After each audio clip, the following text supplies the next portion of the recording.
Everybody ready? Your worship,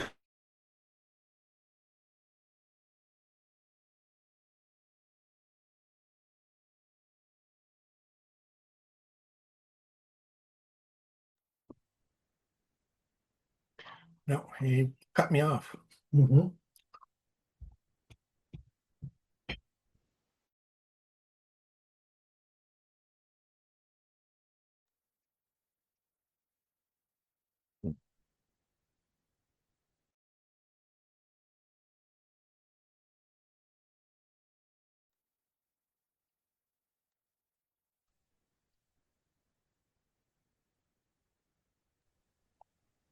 Patrick, this is serious.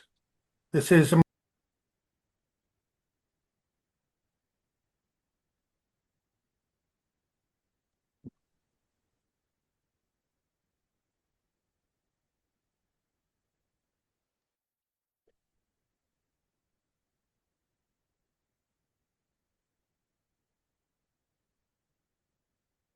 this is an urgent matter, Patrick.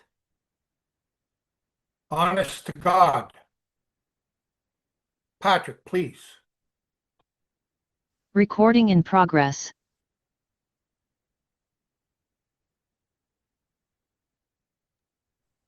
Today's date is June the 26th of 2025, starting at exactly 6 p.m. in the RM of Springfield. This is a planning meeting. I'm Mayor Patrick Therrien. All members of council are present, and they are to my right. The descending orders, Deputy Mayor Fuel, Councillors Kaczynski, Miller, and Warren. Everybody had a look at the agenda. Any additions to the agenda at all from council? Councillor Miller?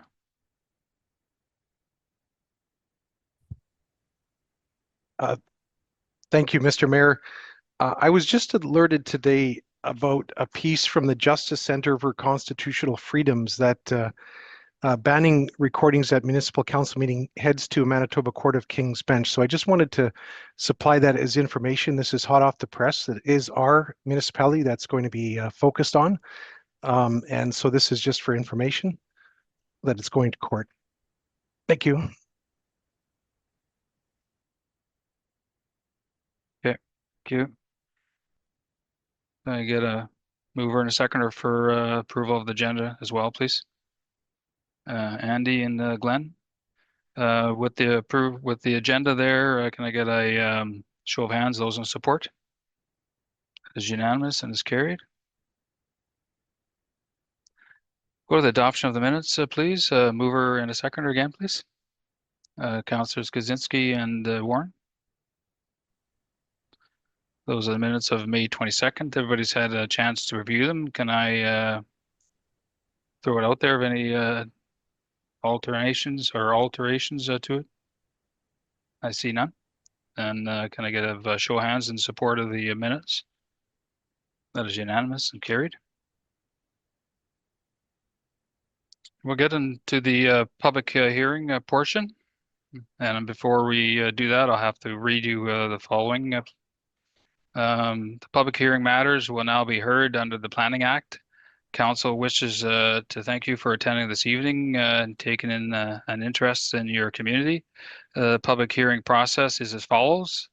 The public notice will be read out indicating the intent of the application. The development officer will provide a summary and information pertaining to the proposal. Those that wish to make representation and speak on a planning matter must sign in on the form. You'll be given the opportunity to make a presentation or to speak on a matter presented before council. Opportunity for presentation or to speak on the matter will be in the following order. The applicant will speak and make a presentation on a proposed matter. Then it would be in inquiries. This will give the opportunity to ask for a clarification on what the planning matter proposed. Then it will be those in favor, and this will give those that are in favor the opportunity to speak. And then last will be those in opposition. This will give those that are in opposition the opportunity to speak as well. When you begin speaking, please state your name and address, and reminder that at all times you direct your comments or questions to myself, the chair. The podium is over there now. Once everyone has had an opportunity to speak, council may close the public hearing on the matter, after which further input from the public will not be permitted for legal reasons. It is important that if you wish to speak and be heard on a planning matter, now is the time to speak to make a representation. And once again, once I, the chair, have closed the public hearing, no further discussion on the matter will be allowed. I got a little bit of feedback. Then we'll go to the first matter, that's 5.1 on the agenda. That's a development plan amendment under bylaw 2509 under the Dakotah Charron name. Can I get a mover and a seconder for that, please? Councillors Kaczynski and Fuel. We have bylaw 25-09 being a Springfield Development Plan amendment. So I'll give a bit of background for council. Mr. Dakotah Charron, president of RT Holdings Group Limited, on behalf of L&A Holdings Limited, owner of the property, has made an application for the development plan amendment on Lot 1, Plan 17787 within the southwest quarter of 21-11-4. Bylaw 25-09 was granted first reading on May 22nd under Resolution 25-159 to redesignate the property from rural residential to employment. Mr. Charron's intention is to rezone the property, which is located at 2177 Springfield Road, to a light industrial use after the development plan process is complete. I've provided council policy statements that refer to the rural residential, which is its current designation, and also the industrial policies. The bylaw was circulated to the government departments, agencies, and surrounding municipalities for review and comment. Also to the surrounding landowners. The comments are summarized below. Letters of objection. We have not received any letters of objection. We have received one letter of support. RM of Taché has no concerns. Red River Planning District has no concerns, and Northeast Redwater District also has no concerns. From the province, Manitoba Agriculture has no objections. City of Winnipeg, no concerns. Historic Resource Branch has no immediate heritage concerns. The following departments or agencies also did not have any concerns: Manitoba Highways, ECC, Environmental and Compliance and Enforcement, Mines Branch, and Manitoba Hydro. The following departments had no comments: Bell MTS, Rogers Communication, Valley Fiber, and ECC Drainage Water Rights Licensing. Within the provincial planning report out of Beausejour, bylaw 25-09 intends to redesignate approximately 3 acres of land from rural residential area to employment area. The land is contiguous to the existing employment to the south and to the east. The subject land has an existing approach onto Springfield Road, a municipal road, and it also has frontage off Wenzel Road to the west. Surrounding lands to the north are designated rural residential, while the west is a shared municipal boundary road with the RM of Springfield and East St. Paul, where the lands are designated general development and is primarily rural residential. The proposal is consistent with the provincial land use policies and the Springfield Development Plan policies as intended for light industrial, which is relatively compatible to the adjacent land uses. However, considering the proximity to the existing rural residential properties, an adequate buffer should be implemented. Their recommendations were that it is consistent with the land use policies, and community planning recommends council to give consideration to any objections received at the public hearing. And there was subject to no major alterations to the intent of the bylaw. Some additional information for council. As stated before, May 22nd, first reading was granted by council. May 27th, public hearing notices were emailed to the minister, the applicant, the surrounding municipalities, and surrounding planning districts. June the 10th, public notice was sent via mail to the surrounding property owners 100 meters from the affected property. Public hearing notice was posted at the municipal office and planning office. The notices were also posted on the site and on the municipal website. And the public notice was also advertised in the Clipper Weekly within the June 12th and June 19th editions. And I had prepared a resolution of council if they wanted to consider granting a second reading to this development plan designation. Thank you, Mayor Therrien. Thank you, Mr. Doucette. At this time here, I'll open it up to the applicant. Would Mr. Dakotah Charron be in the audience at all?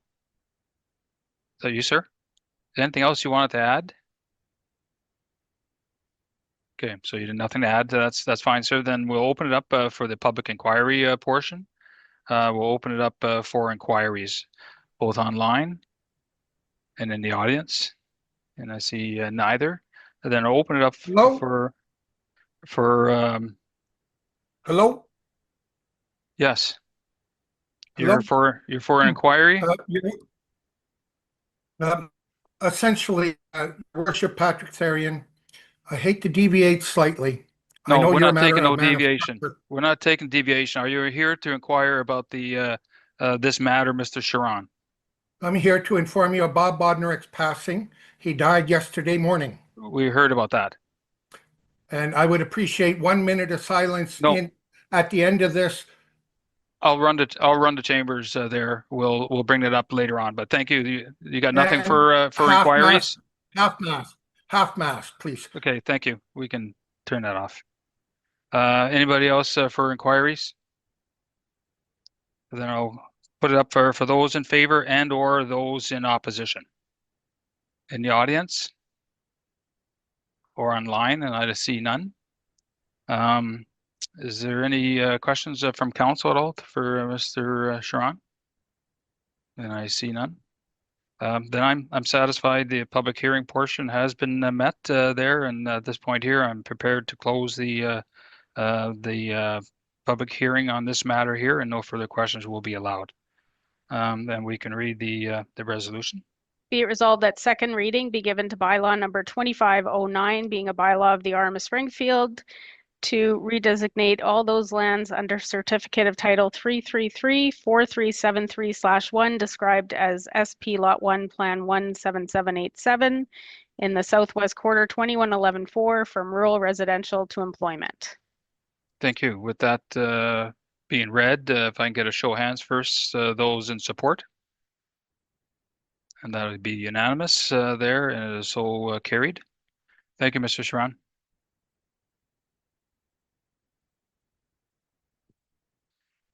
Then we'll go to 5.2. That's a proposal for subdivision under the following 257822 on Hillside construction. Can I get a mover and a seconder for that, please? That'd be Councillors Warren and Fuel.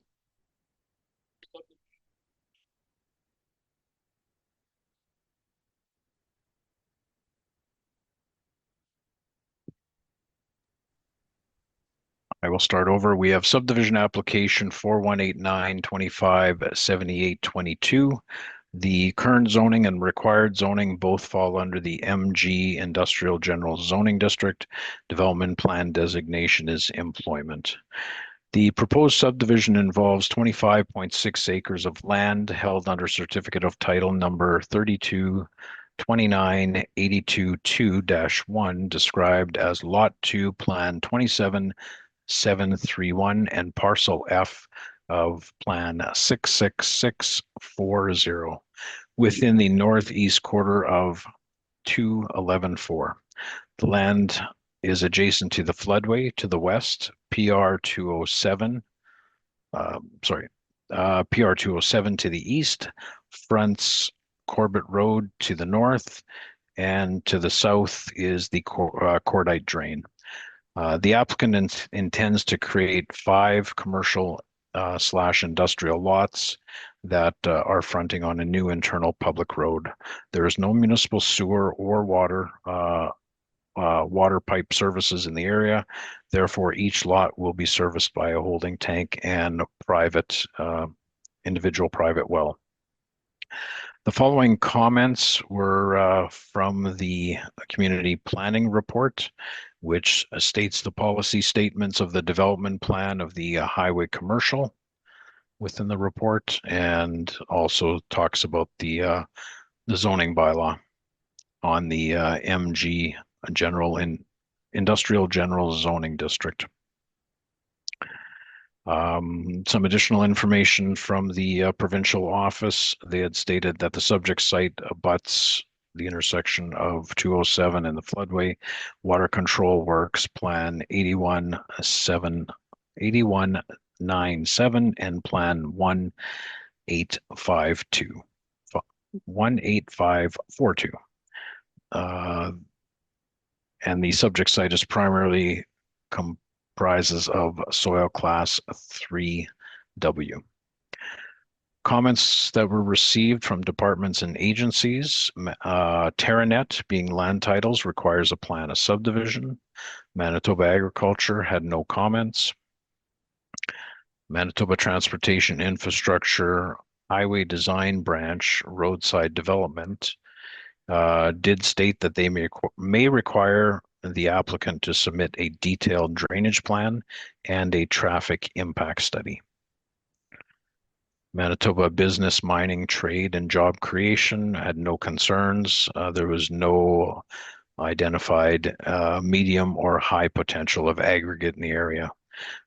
Bell MTS requires easements.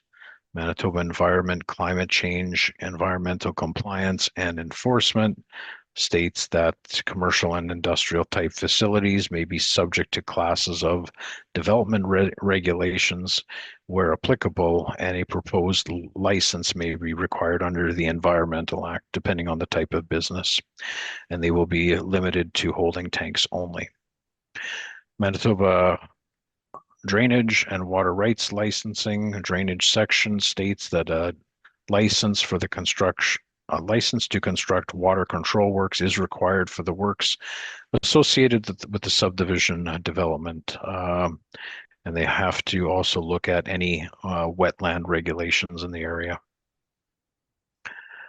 There were no other comments received from the City of Winnipeg, Manitoba Transportation and Infrastructure.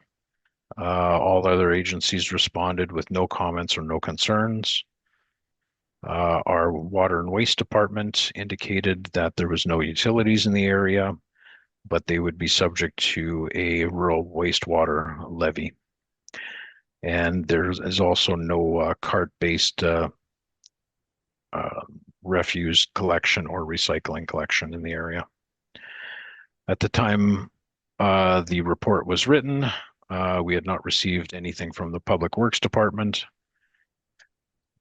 Community and Regional Planning out of Beausejour states that the proposed subdivision to create the 5 commercial industrial lots and a new public road will be for industrial uses to accommodate and coexist in harmony with the surrounding land uses and have minimal potential conflict. The proposed subdivision generally complies to the highway commercial and industrial policies of our development plan. Provided council is satisfied with that the development conforms to the policies of the development plan, the provincial planning had recommended two conditions. If council were to approve this subdivision application, council has 4 options. They may deny the application, they may defer the application, they may approve the subdivision without conditions, or they may approve the subdivision with conditions. I recommend the following 9 conditions if council were to consider this application. Number 1, the payment of the requisite fees as set out by the current municipal fee bylaw. Number 2, that the developer shall provide a hydrogeological report for the groundwater resource potential for the employment area provided by a professional hydrogeological engineer to include but not limited to the following: a review of the existing hydrogeological literature and databases to obtain information that pertains to the subject site. B, highlight the relevant site backgrounds and historical groundwater development in the area. C, review available well logs and delineate a local geology and hydrogeological conditions. D, generalize or generate a report to summarize the expected availability and geochemistry of the groundwater supply within the planned area. Number 3, that the developer shall enter into a development agreement with the municipality regarding land drainage, stormwater retention, construction phasing, engineering of the roads, driveway access, supply and install of traffic control devices, street lighting, private sewer and water, a rural REU being a rural wastewater levy, landscaping, and any other public works deemed necessary by council, and that the mayor and CAO have the authority to sign the development agreement. Number 4, that the developer shall provide an engineered road design, including a driveway layout plan approved by the Public Works Department. The developer shall provide a street lighting plan for all the proposed public works within the development. Number 6, that a copy of the approved traffic impact study shall be provided to the municipality. Number 7, the developer shall have a drainage plan prepared by a professional engineer for the proposed subdivision as per the municipal drainage policy and be submitted to the Public Works Department for review and approval, and any drainage improvements shall be constructed prior to the issuance of building permits for the property. Number 8, that 10% of the property development is provided to the RM of Springfield in land or cash or a combination thereof to satisfy the municipal needs for recreation opportunities, open space, and buffer zones. This is as per section 135(6)B and 136(1) of the Planning Act. And number 9, that the Public Works Department shall require a digital copy of the subdivision if approved, geo-referenced, and in AutoCAD Civil 3D 2010 or more recent format. The subdivision can be considered under the provisions and policies of the development plan, and I would recommend approval of this subdivision subject to the 9 conditions within option 4. Thank you, Mayor Therrien. Thank you, Mr. Doucette. There would Mr. Terry Thiessen, the applicant, be in the audience or online? That's you, sir. Is there anything else you want to add to that? If you could go to the stand there, just state your name, please.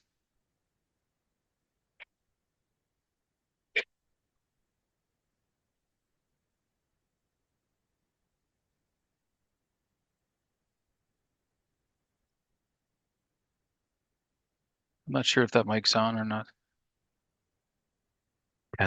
Tanya?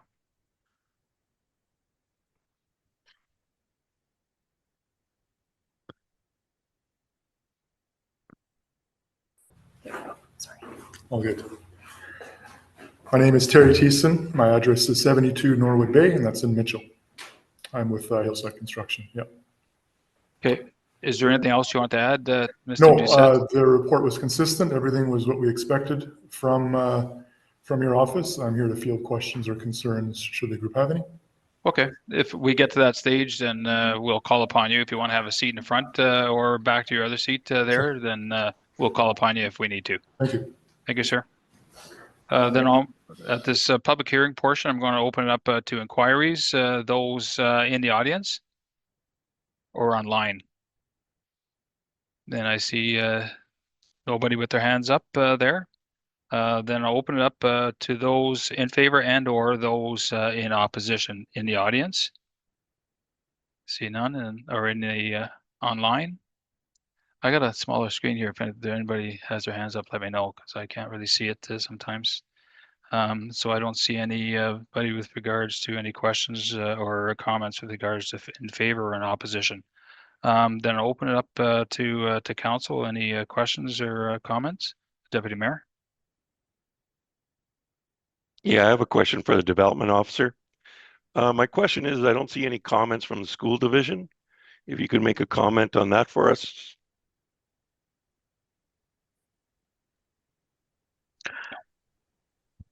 With the provincial planning report, which is a second document attached for council, it doesn't appear that the provincial agency circulated it to the school division. Therefore, there was no comments received from the Sunrise School Division. Yeah, I guess my question to this is to council. We had a meeting with the school division not long ago, and they were looking at pre-planning the future here with maybe building another school in the area. And there's no fees coming from administrated for a dedication on that side of it, which usually comes into a subdivision area. And I'm just was surprised that they didn't have nothing there. So I guess my understanding is the school division has a 10% dedication fee that could be added. Under the Planning Act, yes, the school division most of the time when they get circulated do ask for the 10% land dedication, and that's allowable under the Planning Act. Yeah, I believe that it's important that part of this does happen because I know the school division had a very important meeting with us and is trying to work with the RM and getting maybe building a new school here. And the only way they're going to be able to do that is with the help of subdivisions and so on. So I would recommend that we add that as a condition. Is it not? Did you not state there was 10% fee there for schools of the 9 there? Or was there No. something? Number 10 was for the municipal recreation. That's our land. That's our municipal land dedication, not the school dedication. And if we can add that on that, council good with that?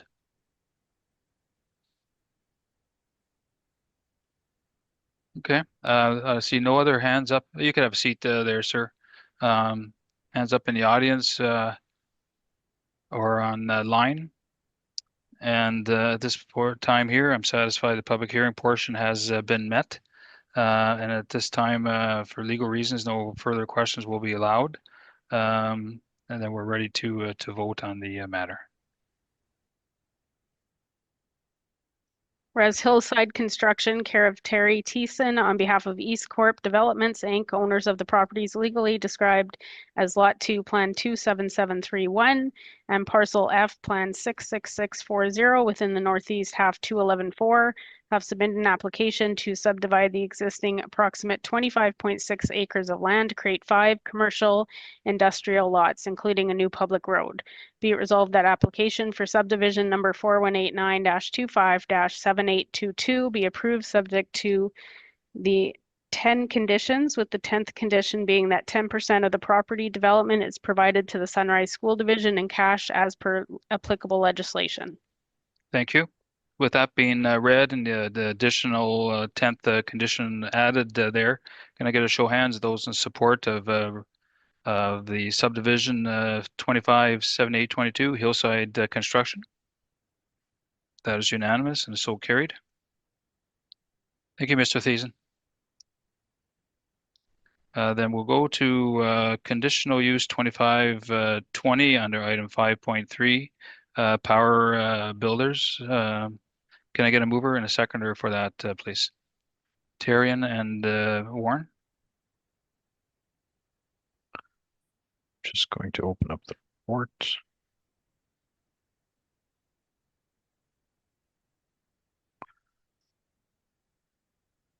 We have conditional use 25-20 The proposal is to permit a general contracting service, being a framing contractor on the land as per section 68.311 within the MB Industrial Business Zoning District. This is within Unit 494 Gold Sun Drive.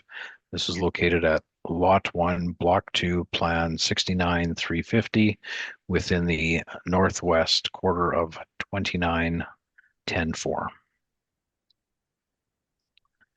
Mr. Harder of Power Builders, on behalf of a Framework Holding Limited, is requesting council's approval to allow for a general contracting service business within Unit 4 of the existing industrial building. Power Builders Limited is a Manitoba-based construction company that specializes in residential construction and specializing in framing. This property will be their primary office for their business operations, which will include office space, storage, and warehouse space for their equipment and framing materials. Their proposed hours of operation will be Monday to Friday, 7:30 a.m. to 5:30 p.m. And they plan to employ 8 field employees. At the time of the inspection, the building site was currently vacant. If council were to approve, if council were to approve the conditional use, I would offer the following 3 conditions. Number 1, that a building permit be obtained for any signage related to the business. Number 2, that this order shall expire and become null and void on the date the business ceases to be in operation. And number 3, this order shall not be transferable to any other lessee. Thank you, Mayor Therrien. Thank you, Mr. Doucette. Would Curtis Harder be online or in the audience?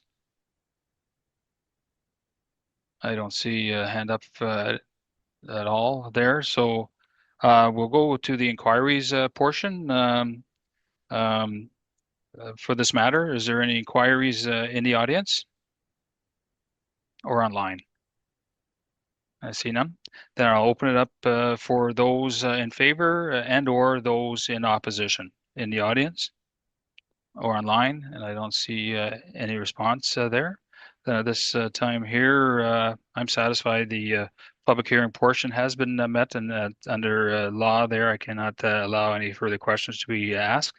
So once closed, we can get the reading, unless there's questions from the from council at all. And I see none. Then we could have it read and we can do our vote. Whereas a public hearing has been conducted under the Planning Act to consider an application filed by Curtis Harder of Power Builders Limited on behalf of Framework Holdings Limited, owner of the property located at 94 Gold Sun Drive, for a conditional use under the Springfield zoning bylaw number 0801. And whereas council is satisfied that the requirements of Part 7 conditional uses has been met, be it resolved that conditional use order number 2520 be granted subject to the 3 conditions.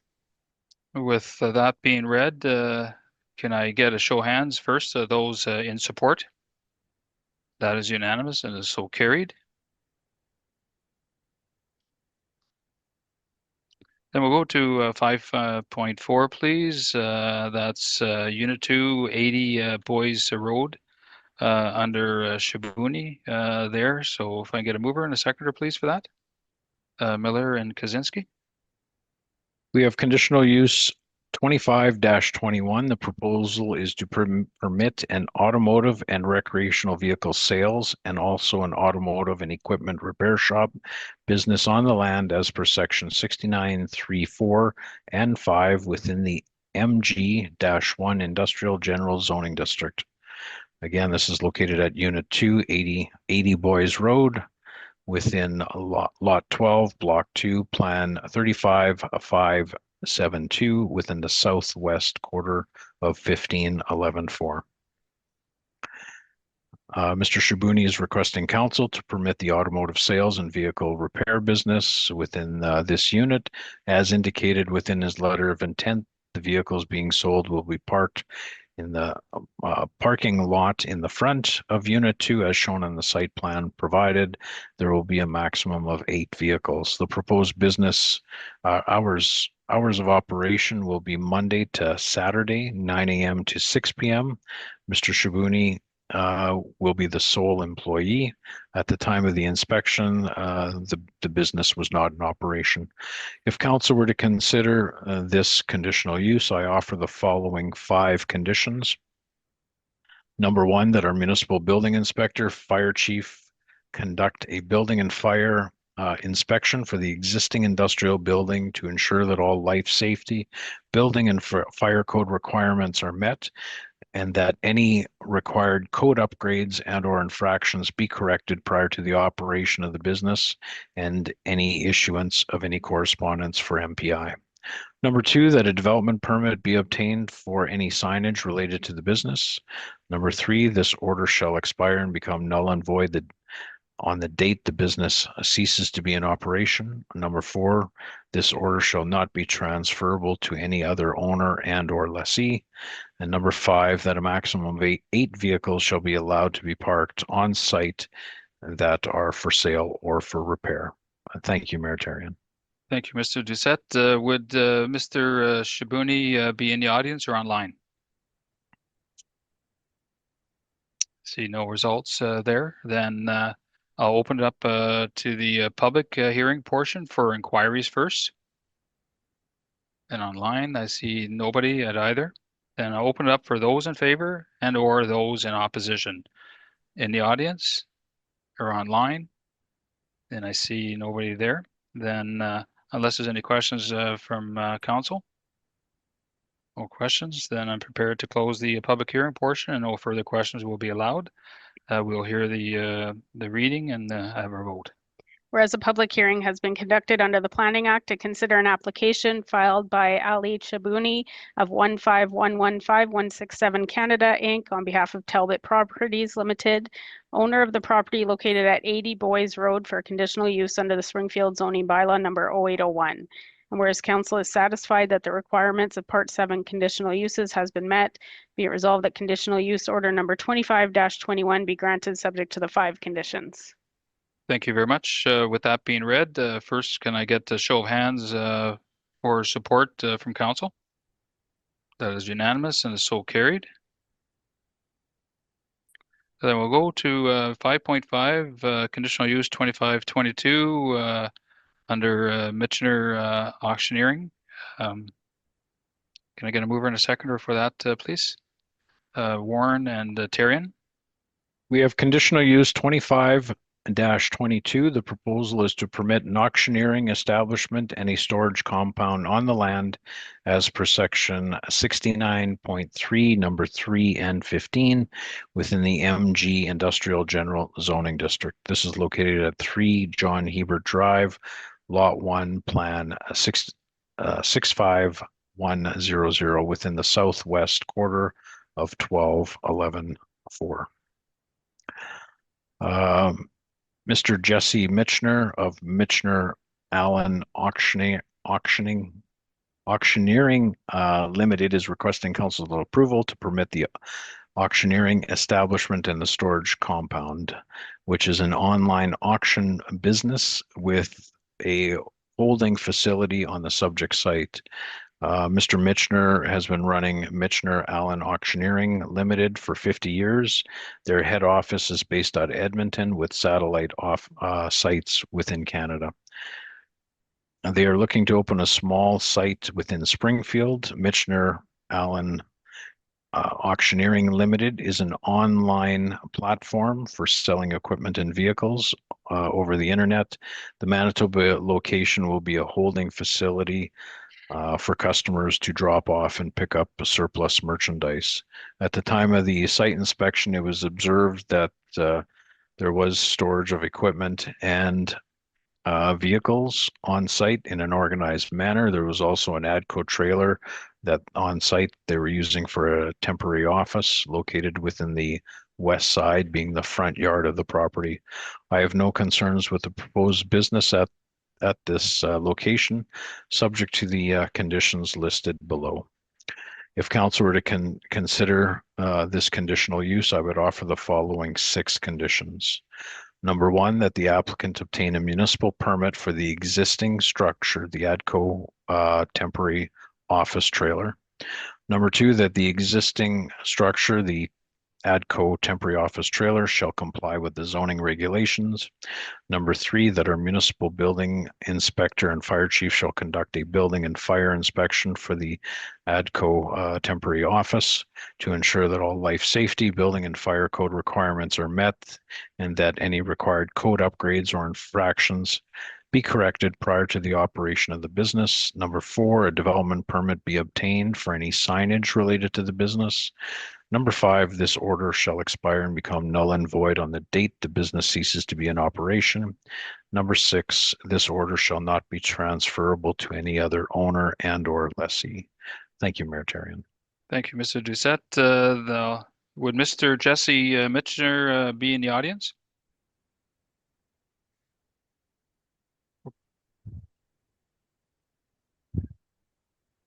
Okay.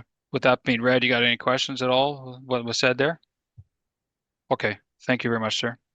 Then at this portion of the inquiry, I'm going to open it up for inquiries online or in the audience.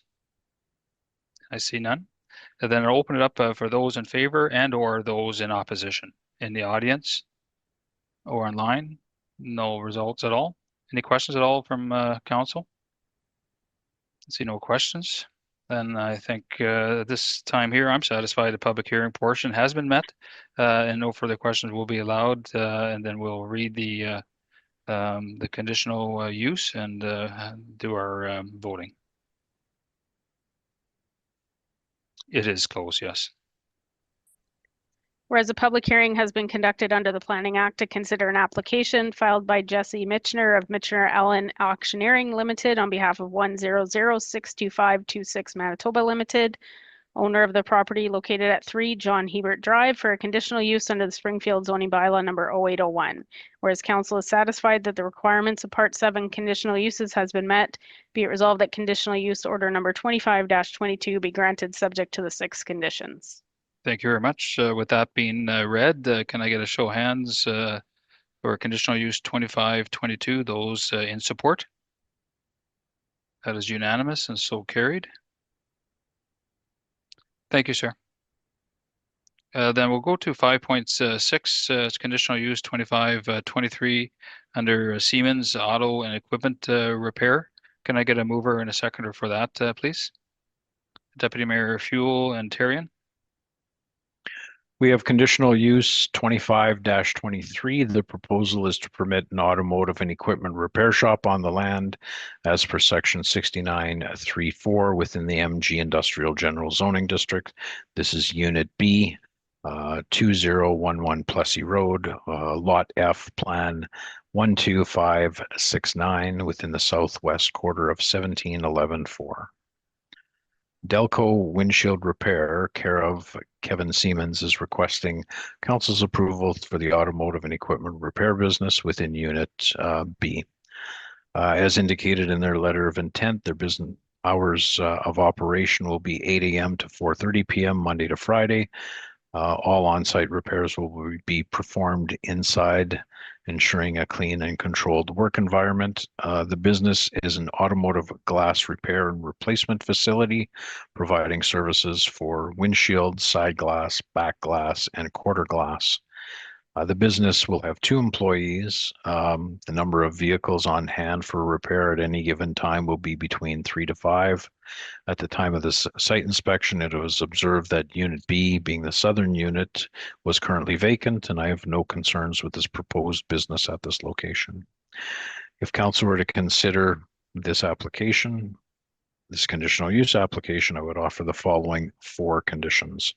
Number 1, that our municipal building inspector and fire chief conduct a building and fire inspection for the existing industrial building to ensure that all life safety, building and fire code requirements are met and that any code upgrades and or infractions be corrected prior to the operation of the business and any issuance of correspondence to MPI. Number 2, that a development permit be obtained for any signage related to the business. Number 3, this order shall expire and become null and void on the date the business ceases to be in operation. Number 4, this order shall not be transferable to any other owner and or lessee. Thank you, Mayor Therrien. Thank you, Mr. Doucette. Then if I can open it up to our applicant, Calvin Siemens. Would he be in the audience at all?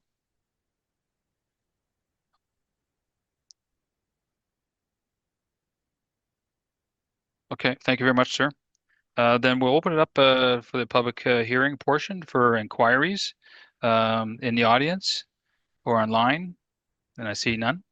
Then I'll open it up for both those in favor and or those in opposition in the audience or online.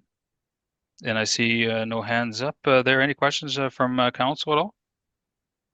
Then I'm satisfied this hearing is closed. All questions have been answered and we're ready to vote. Whereas a public hearing has been conducted under the Planning Act to consider an application filed by Deco Windshield Repair, care of Kelvin Siemens, on behalf of JMax Auto Services Limited, owner of the property located at Unit B, 2011 Plessis Road, for conditional use under the Springfield zoning bylaw number 0801. And whereas council is satisfied that the requirements of Part 7 conditional uses has been met, be it resolved that conditional use order number 2523 be granted subject to the 4 conditions. Thank you. With that being read, I'll put the question out to council first, to those in support. So carried, unanimous. Thank you, sir. Then we'll open it up to 5.7. That's conditional use 2524. General contracting services, Compost Winnipeg. Could I get a mover and a seconder for that, please? Councillors Miller and Kaczynski. We have conditional use 25-24. The proposal is to permit a general contracting service, which is the servicing of fleet trucks on the land as per section 68-311 within the MG Industrial General Zoning District. This is at Unit 2, 893 Redonda Street, being Lot 30, Block 2, Plan 43398 within the southeast quarter of 16114. Green Action Center Incorporated, care of Compost Winnipeg, on behalf of Rockport Investment Group, is requesting council's approval for the general contracting service business on the property. Green Action Center is a Winnipeg-based nonprofit organization that specializes in providing environmental education and green solutions for households, workplaces, schools, and communities. Compost Winnipeg is a social enterprise of Green Action Center. The Compost Winnipeg provides food, waste collection services to households, businesses, schools, and offices. This property will be their main location for their business operations, which will include the office space, parking for staff, and for their fleet of vehicles, and the storage of green bins, composting bags, tools, supplies, washing of the bins, washing of the trucks, and minor truck maintenance for their fleet.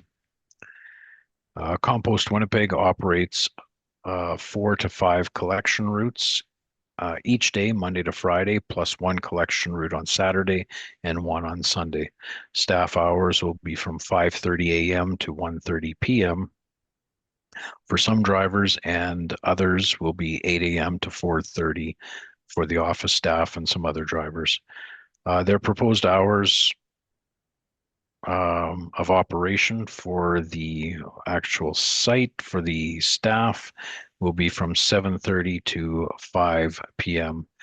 They plan to employ 20 staff, which includes drivers and 1 maintenance lead and 5 office staff. At the time of the inspection, the building was currently vacant. If council were to consider this conditional use, I have 5 conditions, but I just want to make one thing. It is a composting facility. They will not be bringing any compost material to the site. They will be bringing it directly to a compost facility. There's just a collection service. If council were to approve this conditional use, I would offer the following 5 conditions. Number 1, that no composting material or composting process be conducted on the site. Number 2, that our municipal building inspector and fire chief conduct a building and fire inspection for the existing industrial building to ensure that all life safety, building and fire code requirements are met, and that any required code upgrades and or infractions be corrected prior to the operation of the business. Number 3, that a development permit shall be obtained for any signage related to the business. Number 4, that this order shall expire and become null and void on the date the business ceases to be in operation. And number 5, this order shall not be transferable to any other owner and or lessee. Thank you, Mayor Therrien. Thank you. Then would Amanda Wolf, the applicant, be in the audience or online? Is there anything else you want to add, ma'am, to what was stated by Mr. Doucette? If I can get you just to come up here, if you just want to add something to the record, just state your name, ma'am, and then we'll hear you.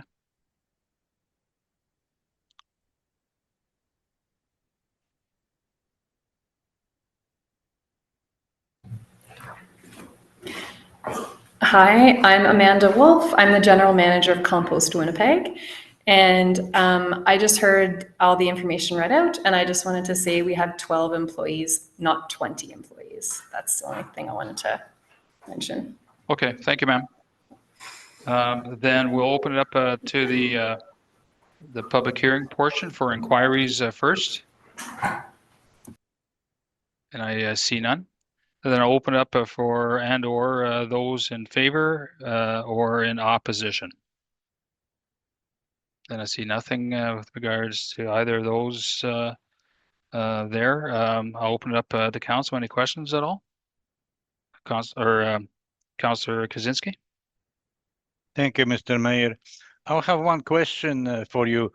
You're gonna wash those trucks on your on the side there. What you gonna do with that waste? What's gonna be there? You're gonna generate some waste. So we would wash the trucks in the yard, and it's mostly just rinsing off, you know, the tires and just mud and things like that. So it's a gravel yard, and we don't expect there to be any kind of hazardous waste there, just rinsing off of the truck. I'm not saying about hazardous waste, but you're gonna wash the boxes too or not? Sorry, wash the what? I didn't catch your that. boxes on the trucks. Yeah, oh, the box where the food waste is. Because that's where the food gonna be sticking to Yes. the sides, and you're gonna wash that off. So that's what I'm concerned about. So currently we operate in a similar yard in the city of Winnipeg, and we do rinse off the trucks. We do basically, if there's some food waste that falls off the truck, we can just clean it up and put it into the compost bins and then take it to the composting facility. Okay, thank you. That's all I know. Thank you, ma'am. Any other questions for Mrs. Wolf? I see none. Thank you, ma'am. You can have a seat. Then at this point here, I'm prepared to close the public hearing portion, and it is here closed. No further questions will be allowed. We'll hear the hearing and or the reading, and then we can do a vote. Whereas a public hearing has been conducted under the Planning Act to consider an application filed by Green Action Centre, Inc., care of Compost Winnipeg, on behalf of Rockport Investment Group, owner of the property located at 893 Redonda Street, for conditional use under the Springfield zoning bylaw. And whereas council is satisfied that the requirements of Part 7 conditional uses has been met, be it resolved that conditional use order number 25-24 be granted subject to the 5 conditions. With that being read, that's a conditional use 25-24. Can I get a show of hands, those in support? That is unanimous and is so carried. Thank you, ma'am. Then we'll go to 5.8. That's a conditional use 25-25, 2177 Springfield Road under Arete Holdings there. Can I get a mover and a seconder for that, please? Fuel and Kaczynski. We have conditional use 25-25. The proposal is to permit a home industry, being a scaffolding, storage, and rental business, and related signage on the land as per section 6238 within the RR Rural Residential Zoning District. This is located at 2177 Springfield Road, lot being Lot 1, Plan 17787, within the southwest quarter of 2111-4. The applicant is requesting council's approval for the home industry to operate the scaffolding, storage, and rental business on the land. The business would be operated within the accessory building located on the site. The existing dwelling on the property would be utilized as the residence and the office for the owner and operator. Mr. Charron intends to provide essential service to the residential construction sector while maintaining and preserving a rural and residential character in the surrounding area. At the time of the inspection, it was observed that the scaffolding was currently stored on the site. If council were to consider this conditional use, I would offer the following conditions. Number one, that the accessory building being related to the home industry shall be limited to a maximum floor area of 2,500 square feet. Number two, outside storage of goods and materials is allowed as part of the home industry, subject to the storage shall be located to the rear of a line adjacent to and parallel the front wall of the building, and the storage areas shall be fenced and screened from public view to the satisfaction of the designated officer, and the storage shall not project above the height of the fencing or screening. Number three, that this order shall expire and become null and void on the date the business ceases to be in operation. Number four, this order shall not be transferable to any other owner and or lessee. Number five, that the owner shall obtain an annual municipal business license. Thank you, Mayor Therrien. Thank you very much. Mr. Charron, is there anything you want to add to what was read there? Okay, thank you. Then we'll open it up to inquiries in the audience or online. I see neither. Then I'll open it up to those in favor and or those in opposition in the audience or online. I see no hands up. Questions from council at all? Then I'm prepared at this time here to close the public hearing portions, and no further questions will be allowed. You can do the reading and then we'll be able to vote. Whereas a public hearing has been conducted under the Planning Act to consider an application filed by Arete Holdings Group Limited, care of Dakotah Charron, on behalf of L&A Holdings Limited, owner of the property located at 2177 Springfield Road, for conditional use under the Springfield zoning bylaw. Whereas council is satisfied that the requirements of Part 7 conditional uses have been met, be it resolved that conditional use order number 25-25 be granted, subject to the 5 conditions. Thank you very much. With that being read, can I get a show of hands first of those in support? That is unanimous and so carried. And before we get to the 5.9, if gentlemen in the audience, there's two, if you can take your hats off in the audience there. Thank you, gentlemen. And if you got your cell phones on, ladies and gentlemen, maybe do a quick check and make sure they're on vibrate, so we're not having to hear that. Then we'll go to 5.9, that's conditional use 2526 under Sam and Sons Auto Limited. There, can I get a mover and a seconder for 5.9, please? Miller and Fuel.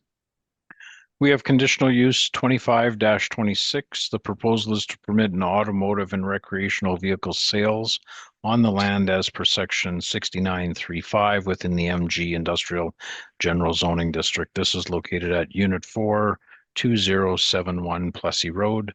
It's within the southwest quarter of 1711-4. Mr. Arora is requesting council's approval to permit the automotive and recreational vehicle sales business at Unit 4. Mr. Arora and his partner, Mr. Buffy, are the only employees at the moment, but they are hoping to employ 2 to 4 employees in the future. Mr. Buffy has obtained a conditional use order 25-10 for the automotive and recreational vehicle sales under a corporate name 10154713 Manitoba Limited. Mr. Arora is has a separate corporate name, Sam and Sons Auto Limited. Therefore, he requires a conditional use to be recognized as a separate corporation under this location. The proposed hours of operation will be Monday to Saturday, 9 a.m. to 6 p.m. The applicant will have 5 to 10 vehicles on hand at any given time. At the time of the inspection, there were some vehicles on the site.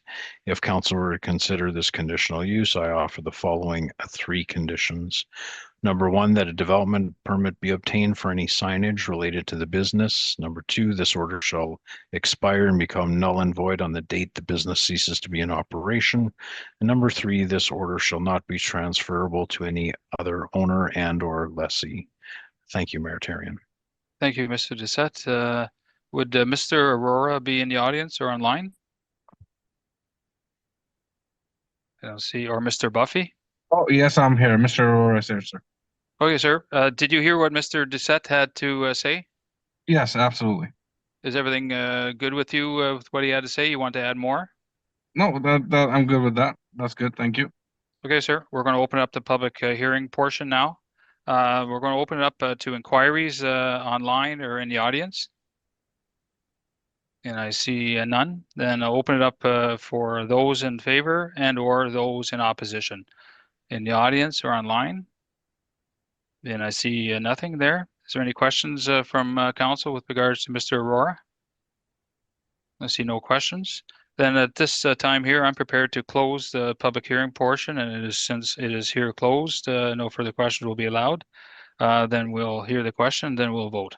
Whereas the public hearing has been conducted under the Planning Act to consider an application filed by Sam and Sons Auto Limited on behalf of 10114422 Manitoba Limited, owner of the property located at Unit 4, 2071 Plessis Road for conditional use under the Springfield zoning bylaw. Whereas council is satisfied that the requirements of Part 7 conditional uses has been met, be it resolved that conditional use order number 25-26 be granted subject to the 3 conditions. Thank you. With that being read, the conditional use 25-26, can I get a show of hands of those in support? Those opposed? Mark? You're abstaining? And 1 abstention from Councillor Miller? Then it is passed. Thank you, Mr. Arora. Then we'll go to 5.10. That's conditional use 25-27 under 2697 Day Street under Mr. Matthewman. Can I get a mover and a seconder for that, please? Councillors Warren and Fuel. We have conditional use 25-27. The proposal is to permit an automotive and recreational vehicle sales on the land as per section 6935 within the MG Industrial General Zoning District. This is located at 2697 Day Street within the southwest quarter of 16114. Mr. Matthewman is requesting council's approval to permit the automotive and recreational vehicle sales at 2697 Day Street as indicated in his letter of intent. He is moving his dealership from East St. Paul to the Day Street location. Their proposed business hours of operation will be Monday to Saturday, 9 a.m. to 5 p.m., mostly done by appointment only. This is an owner-operator business, so the applicant will be the only employee. The applicant foresees to have a maximum of 6 vehicles for sale, which will be stored along the fence along the east side of the property. No vehicle maintenance will be performed on site. Vehicle repairs will be taken to another location if any work is required. At the time of the inspection, it was observed that the site was vacant, and I have no concerns with this proposed business. If council were to consider this conditional use, I would offer the following 4 conditions. Number 1, that our municipal building inspector and fire chief conduct a building and fire inspection for the existing structure to ensure that all life safety, building and fire code requirements are met, and that any required code upgrades and or infractions be corrected prior to the operation of the business. Number 2, that a development permit be obtained for any signage related to the business. Number 3, this order shall expire and become null and void on the date the business ceases to be in operation. Number 4, this order shall not be transferable to any other owner and or lessee. Thank you, Mayor Therrien. Thank you, Mr. Doucette. Mr. Matthewman, is there anything you want to add? That's good. Thank you very much. Then I'll open it up to inquiries in the audience or online. And I see none. Then I'll open up for those in favor and or those in opposition in the audience or online. I see nothing there. Open it up to council. Any questions at all from council? No questions, then I'm satisfied the public hearing portion has been met and prepared to close the public hearing. It is so closed, and then we're ready to hear the question and vote. Whereas a public hearing has been conducted under the Planning Act to consider an application filed by 2M Properties, Inc., care of Jim Matthewman on behalf of JL Matthewman and Company Limited, owner of the property located at 2697 Day Street, for conditional use under the Springfield zoning bylaw. And whereas council is satisfied that the requirements of Part 7 conditional uses has been met, be it resolved that conditional use order number 25-27 be granted subject to the 4 conditions. With the conditional use being read, can I get a show of hands of those in support? And that is so, it is unanimous and so carried. Thank you very much. Then we'll go to 511, variance 2520 under MacDonald. Can I get a mover and a seconder for that, please? Councillor Warren and Fuel.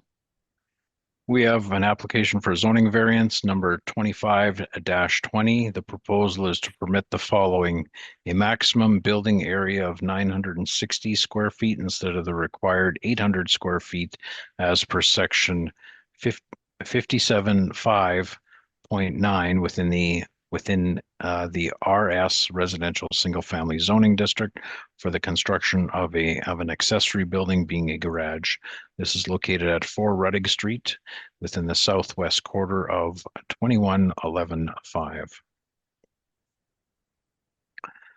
Mr. MacDonald is requesting council's approval to allow for the increase of 160 square feet above the allowable 800 maximum allowable building area, having a total of 960, which is a 30 by 32 foot accessory building. The proposed accessory building, being the detached garage, will be constructed in the southwest corner of the property within the rear yard. The accessory building will be wood frame construction, having 12-foot high walls, having an overall height of 17.5 feet to the peak. As shown in the report, the building height under the zoning bylaw requirements is 15 feet to the midspan of the gable end. So the midspan calculations with the proposed pitch would be 14 feet 9 inches. And again, that's at the midspan of the gable end. There's an existing shed on the property that will be removed from the site as it will no longer be required. Our office had received 3 letters of objection, and I believe there were a couple more received today, and 3 letters of support, which were attached to council's agenda, stating that they do not want the residential area starting to look like an industrial park.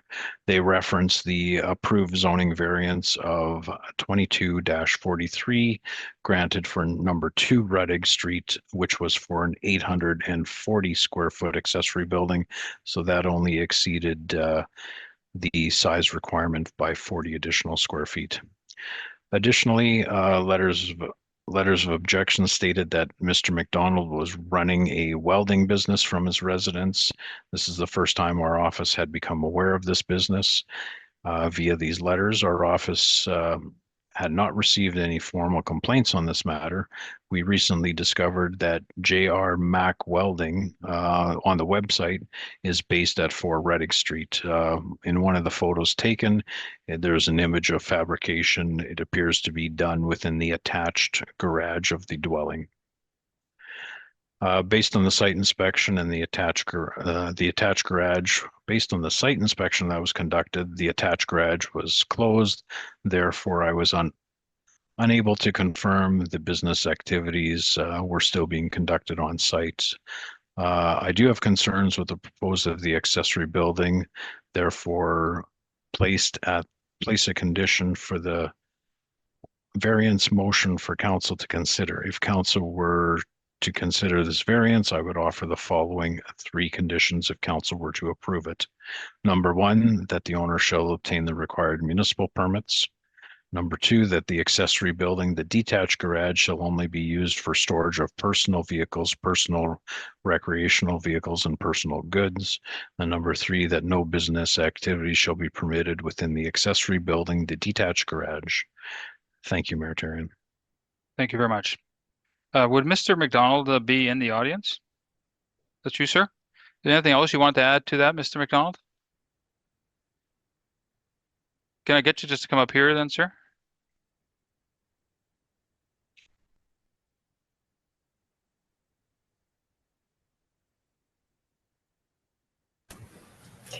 Before you get started there, Mr. MacDonald, ma'am, if you want to use a room for the baby, we have a quiet room in the back. I don't mind a baby, but if you want silence or whatever. Okay for now. Baby's sleeping. All right. Go ahead, sir. Joel McDonald, 4 Ruttig Street, Oakbank, Manitoba. Yeah, the business isn't conducted there. I rent shop space for that outside the area. Everything else is fairly accurate. The garage is going to be for personal vehicles, recreational vehicles. I currently have storage for that in Ontario and no longer need it. Would rather do it at home.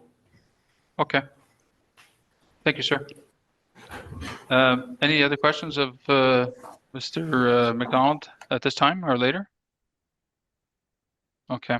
Then at this time here, I'll open it up for inquiries on the matter in the audience.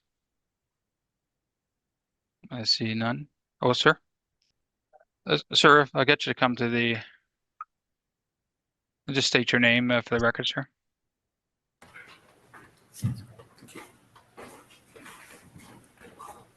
I have a couple questions about the build itself. We back on directly to 2 Ruttig, where that other shop in question was mentioned in the report. And just state your name, sir. Oh, sorry, Joe Panman, 19 Brett Bay, Oakbank, Manitoba. Okay. So we back on to 2 Ruttig. At the time of the request for that variance, our neighbor approached us and asked us, and I thought nothing of it, and thought the shop would be a little bit bigger than is permitted, and didn't think it'd be a big deal. However, once the shop was built, the grading that had to happen in the backyard actually lifted the shop up, 2.5, 3 feet to make it even higher, causing a large obstruction in our backyard. On top of that, I wasn't aware of what the finish of the building would be, if it would be stuccoed or brick, and I just kind of assumed at the time that it would be matched with the general feel of the neighborhood. I don't know what this shop here is going to look like. I would like to know that, as well as how it's furnished, how it's equipped, and what kind of grading would have to happen to have this thing built. Are we going to be in the same situation where now a shop is much larger than originally expected? Right, and to no fault of the residents themselves, I can understand why you want one, but I maybe have to say this later, but it does, having a large building in the backyard, it does really affect my wife, kids, and all that. So anyhow, that was my questions. I'm just wondering, to start, what this is going to look like when it's done. Okay. Mr. Doucette? I have not received any building plans for this structure to see the aesthetical look of it, the exterior finish. The elevation will probably be very similar to the neighbor with the lot grade. We shoot lot grade elevations to ensure the accessory buildings don't get I assume that impacted. would- So yeah, it'll be up. And that, the height that's permitted, is that off of a shot, is that off of grade as it sits right now, or is that off of the elevated grade for the building? Like So it's based at the foundation, right? the foundation, yeah. So it So adds. it'll add some height, yep. Sorry, I interrupted you. Is there anything else you want to say? Nope. No. I'm trying to think if there's something else. And yeah, is there any form of restriction that the RM could have put on building outbuildings like this, like having them half match? I know when the development was originally built, plans had to be submitted with how the house would be finished and everything, and then you had to fall within that aesthetic look, right? The 1 and 2 Ruttig didn't fall under, didn't have to follow those rules that we originally had to build. I'm wondering, will this shop have to follow anything like that, or is there anything that council will do to enforce that? If I may add to that, we don't regulate the look of buildings, not even your dwelling. Okay. That was likely done within your sales agreement with the developer. That's what I understood. And yeah. the sale, Yeah. yeah, so the developer would sign off on your drawings, not the municipality. We would get the approval from the developer, and then we'd issue the building permit. But we don't start getting into the cosmetic look of the dwellings. But council can place conditions definitely on this variance. Okay. Thank you. Thank you, sir.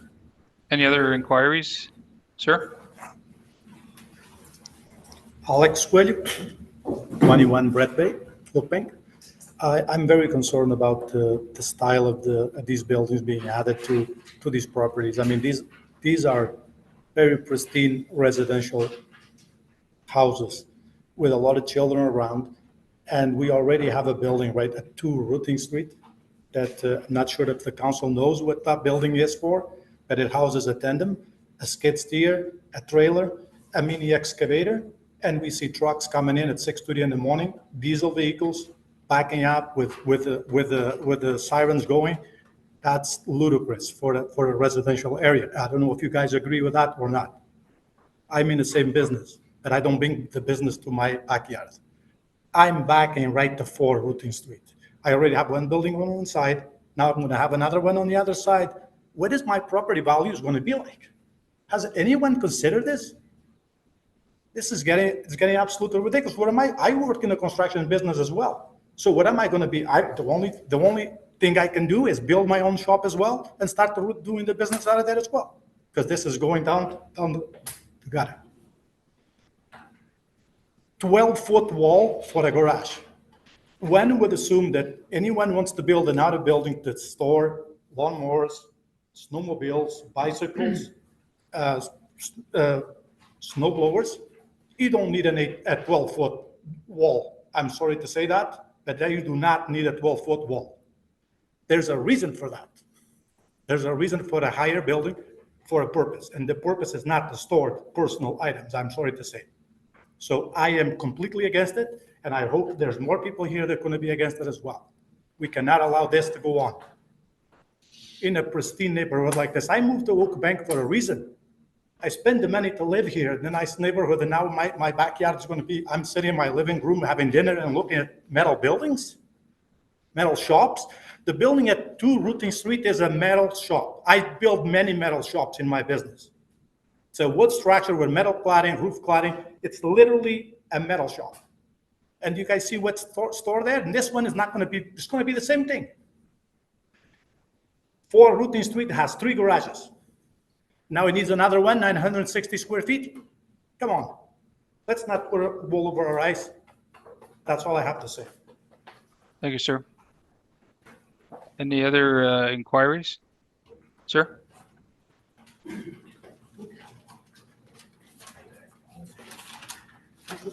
Mike Kaloji, number 2 Ruttig Street. I'm in favor of Mr. MacDonald's bill. I have built a garage behind my house to store my vintage car, work on my snowmobiles, riding lawnmowers in there, my boat's in there. Anybody can come at any time and look at it. And that's what's in that building. That's all I got to say. Thank you, sir. Any other inquiries before we get to those in favor and opposition? Inquiry, ma'am? Jade Pham, 3 Heather Street. So I am related to the Coilus here, and we actually frequent that address a lot. Every, I would say, 2 or 3 days we're going over there for dinner. They have new grandkids now. We're always outside, and so a shop like this is going to literally cast a shadow into the backyard. It's what the shop next door is doing. I know that he previously had come up here and said that it is for, you know, his boat, his snowmobiles, but we've not seen those items parked outside on the side of the house. There's actually a huge dump truck, and I do have a picture of it on my phone, and it just looks really out of place for the neighborhood. We are from Winnipeg as well. We came out here for the nice aesthetic of the neighborhood. If we wanted to be more industrial, we would go down Plessis, we would go down Dugald, but that's not where we are. We came to this nice neighborhood to keep it a nice neighborhood. You know, it's easy to be in favor of something when you kind of snuck through the cracks, but this is our time to not let it happen again. And so really, any other building that's going to come up, we will be opposed to it, because shop work should not be done in an area where kids are riding their bikes and they're running around. Like, it's not just with the heavy vehicles, it's what's falling out of these vehicles. We have big gravel rocks that these kids, they can have their bikes on, they're going to trip on them. They're going to have to look both ways now when they're crossing the street. Like, this is not what Oak Bank has originally been built for. It's a small, tight-knit community. And so for one of them to sneak through was already, you know, a bad thing that we didn't catch in time, but we really don't want it to happen again and affect us anymore. Yeah. And then again, on top of like property values, that's a really big thing. Like, people don't want their properties to go down in value. And essentially, when this house is to be sold to the next family, that's one of the things that for me, with my children, when I'm looking at a yard, oh, well, there's a huge building that's back here. What are my children going to look at? They're going to look at metal siding. Again, it could be stucco. They're going to look at it. If there was supposed to be another house there, they would have put another house there. And that's all I have to say. Thank you very much, ma'am. Then, Dan? I just had one question. Can I trouble you for your name, just for correspondence that we have to send out? Gee, thank you. Now I'm going to open it up for those in favor. First, Mr. MacDonald? Okay, did you want to come up and specify that? That said, sir, what I'm going to ask is maybe Mr. Kaloji first. Sorry, did I get your name wrong, sir?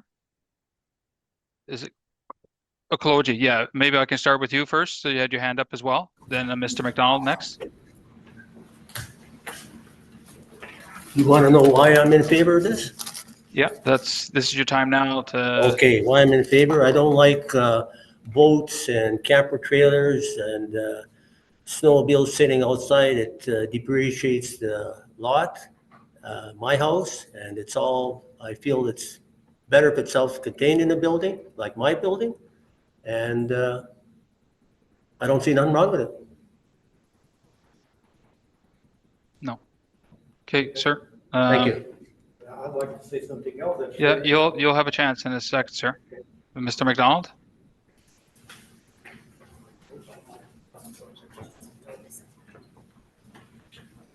In favor. Like I said, the reason is for personal storage for boats, personal watercraft, ski-doos. I have a very pristine yard, well manicured. The back's the same. This isn't going to decrease property value. Like Mike, there's enough traffic on the street. I want to keep it off. Vehicles, my kids are going to be driving next couple of years. The less vehicles on the street, the safer it is. There's nothing falling off my truck. Nothing whatsoever. There's vehicles parked in every driveway. A lot of RVs, a lot of boats outside. That kind of takes away from property aesthetics. Thank you. You may as well stand up there, sir. Questions from council to Mr. MacDonald? Councillor Miller first. Thank you, Mayor, and thank you, Mr. MacDonald, for your application. Just wondering why you have to go over the 860 requirement square footage. I mean, you're asking for a variance to go bigger and taller, so why can't you stay within the... Well, because of what I stated with the boats, that's a 20-foot boat. It takes up room with the trailer, right? But height-wise too? Height-wise, just to match the height of the house. Aesthetically, I think that looks great. So my question is some of them have asked, what type of exterior will you have for that? Metal siding to match the color of the house. Metal siding. I can see, because council has pictures of your residence in the neighborhood, you do have an immaculate yard and beautiful home and all the rest of it, but I would have to tend to somewhat agree, like if your neighbor would put a shop blocking, it looks like the patio doors to your neighbor in the back.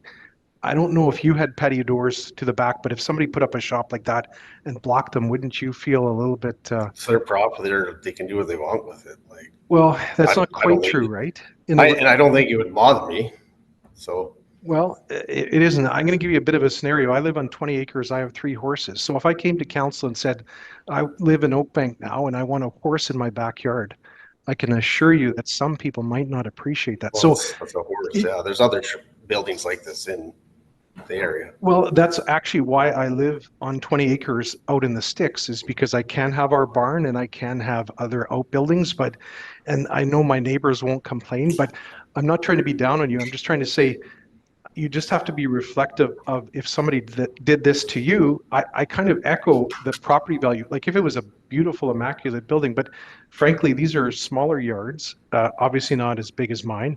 And so you're looking out the patio door in the windows and you're seeing this wall. I mean, I just wonder if that's really the ambiance we want in Oakbank. I've already started planting trees for this too, to help, absorb that if that's going to be an issue, right? So, kids playing in the backyard, I don't think it's an issue.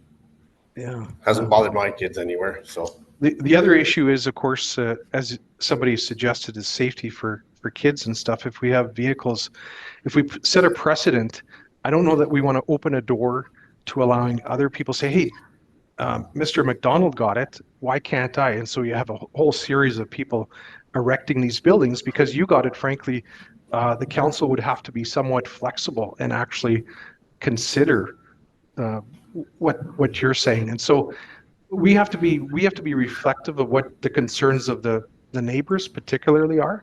So that's why I'm suggesting if it happened to you, how you would respond, because I'm not entirely sure I'd be super thrilled with somebody erecting a huge building in back. And I just said the neighbor to the south has one and I have no objection with it, so. Yeah, and that may have been a problem too, so, but thank you. Thank you. Any other questions? I'm sorry. Yeah. My questions were actually answered to Councillor Miller. Thank you. Thanks. I got a question for you, Mr. MacDonald. There is something in our package there about some steel of big piping or whatever that was done in a garage. You're not doing welding in your garage now in your house. No, as I stated, I have shop rental for that, so we're mobile service. Like I don't have, most of our welding services are done behind the truck. Otherwise, we have electric machines that we take to site downtown. It's not accessible with the welding truck. Right.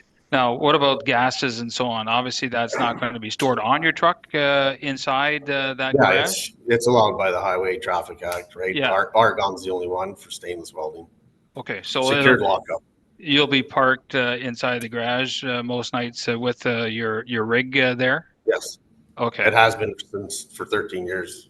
Oh, inside the garage? Yes. Oh, okay. So like now, I said, it's a mailing address.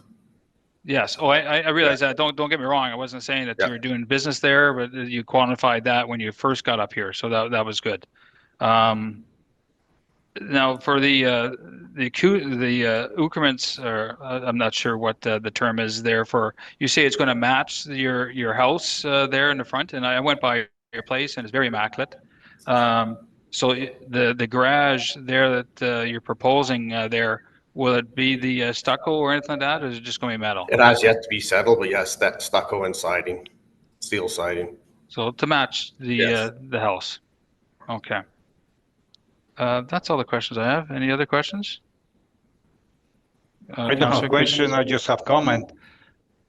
People from that neighborhood called me last year that there was one building like with the metal cladding erected there.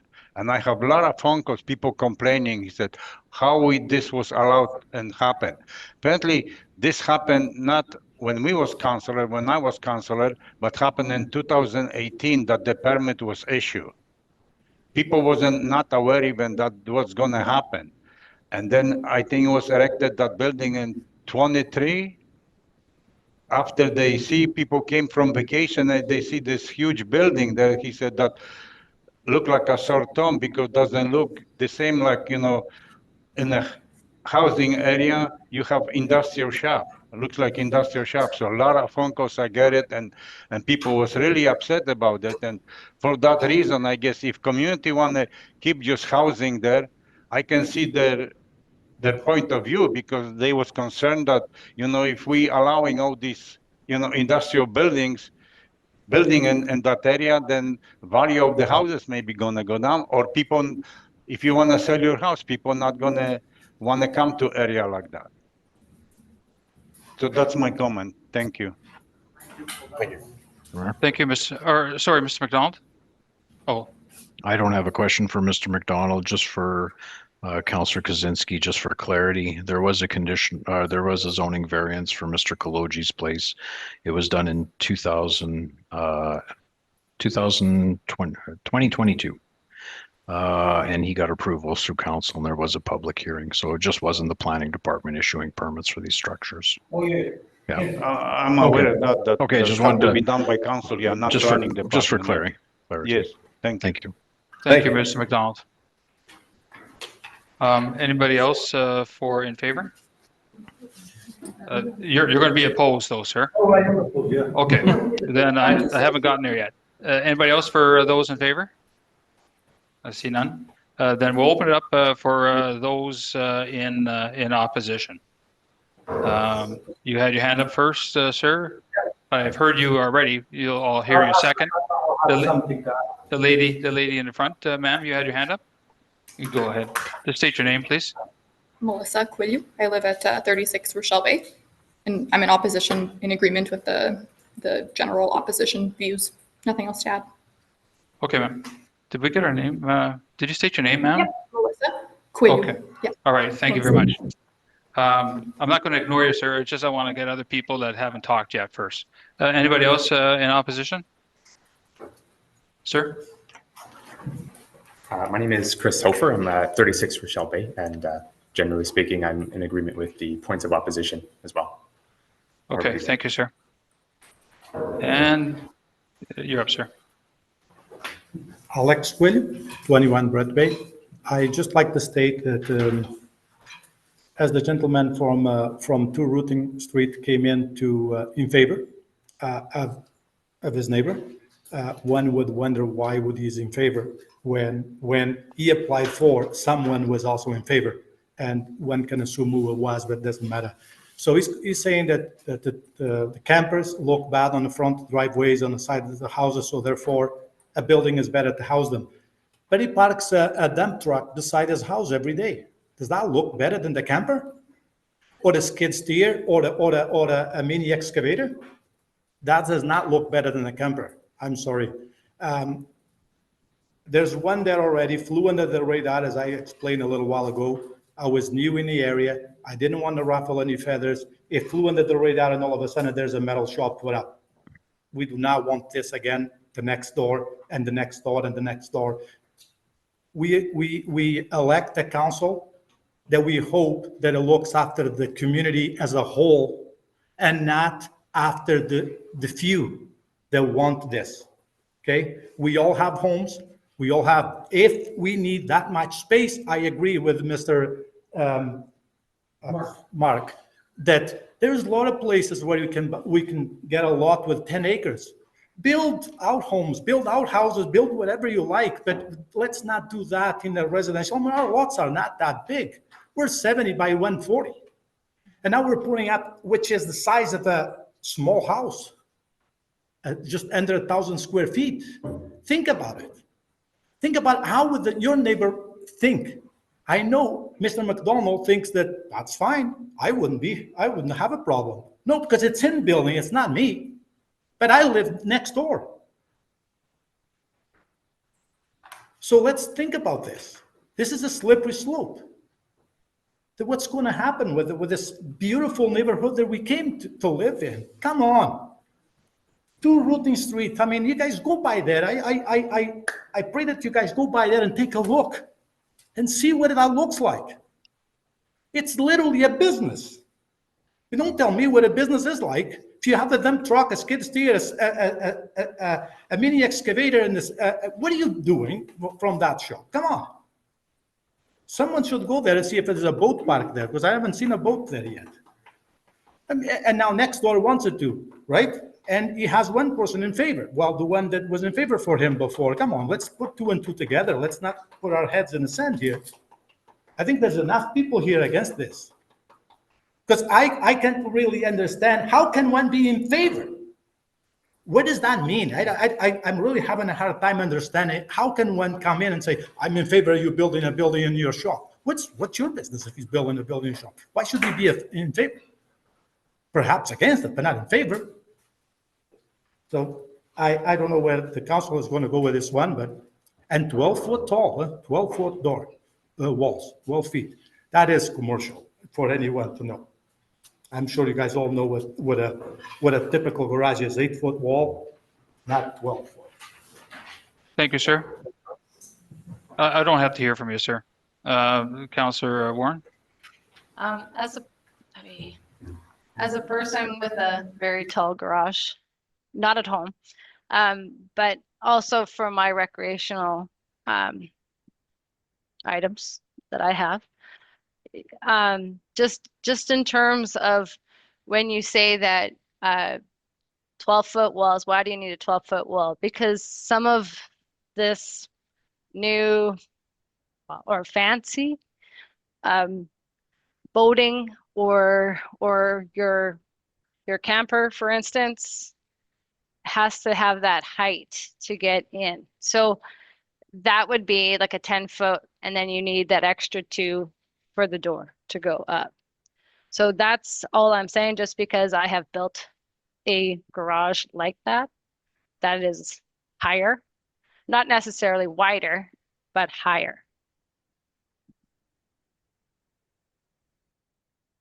That's it, Councillor? Sir, no, I've heard from you. I'm satisfied. I won't have to hear from you again. Sir, you want to speak to this?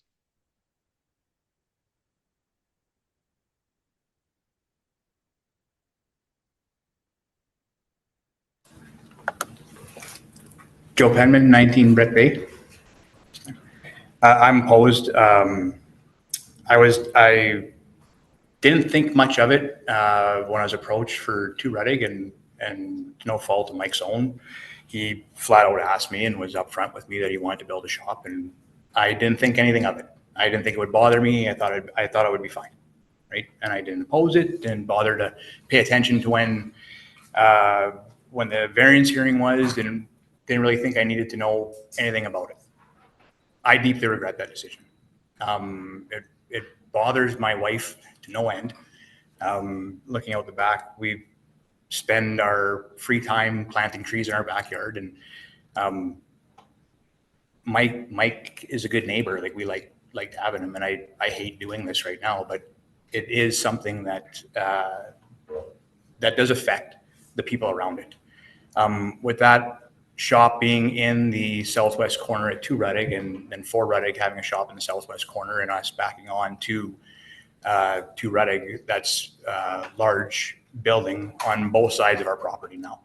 To be honest, in the morning, we don't get sun in our backyard till about 10 o'clock when it can pass the shadow of that building. And now I think it's just going to be ominous sitting back there. I understand why people want to store stuff inside. I understand why they'd want to store it in their, have their own shops for their own activities. I'd love to have one too.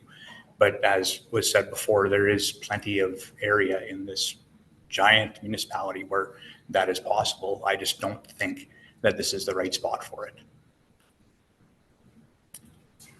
Thank you very much, sir. Anybody else in opposition? Yeah, you got the baby, you got the power. Well, I guess we are both. My name is Nina Kuyu, and I'm opposed to this. Like, I have this grandchild, I'm expecting another one. Like, they're gonna be playing in my backyard. I don't need to have this building there. Like, this is a residential area. This makes me sad to actually have these buildings go up. You're actually opening the doors for other people to do that. And I know that he has flammable stuff in this truck because it's okay, it's a mobile welding company. But come on, where are you storing your trucks? In your garage. Now you want to store them closer to my yard? I oppose it completely. Like, make this a safe neighborhood for the kids. I have neighbors that they're riding their bikes. They leave their bikes, they're riding around. And then to Ruttig, he has this huge truck. Like, he's driving it into the neighborhood. We have kids riding their bikes. Heaven forbid something happens. Like, seriously, we have to like make our neighborhood safe, not an industrial area. That's all I have to say. Like, please think about this. Think about your children, your grandchildren playing on the streets and having this happen. Even he's against it. He's against it. And his name is Cruz Cuello, so he opposes too. Ma'am? Jade Pham, 3 Heather Street. So there were just a couple comments earlier made about his yard and how pristine it looks. The whole neighborhood of Oakbank has pristine yards. So that's not really something that just pertains to him. When you take a drive down the street, people plant flowers, they're planting trees.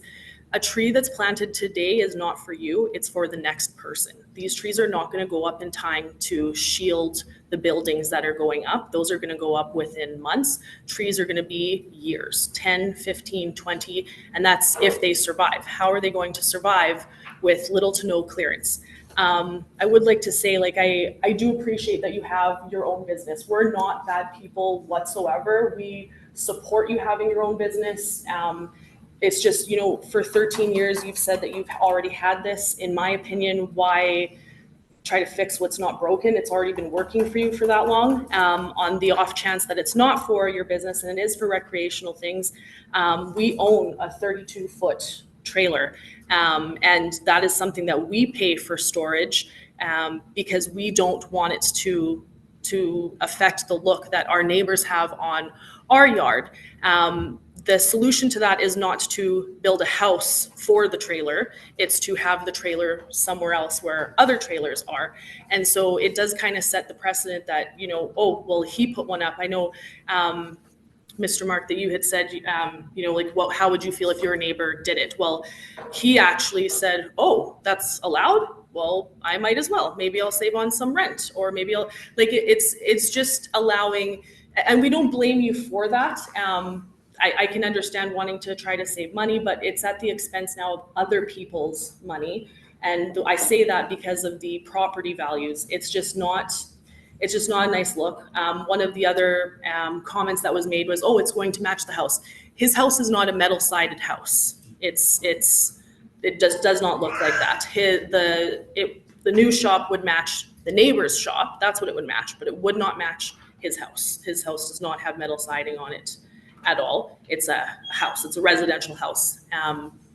Like I said, like, we're not bad people. We would love to have you over for a barbecue as well. We don't like doing this at all. This is not something that we want to do, but it is an extreme eyesore with the building that's already next door, and then to have it replicated again, it's just kind of a double whammy at that point is what I would say.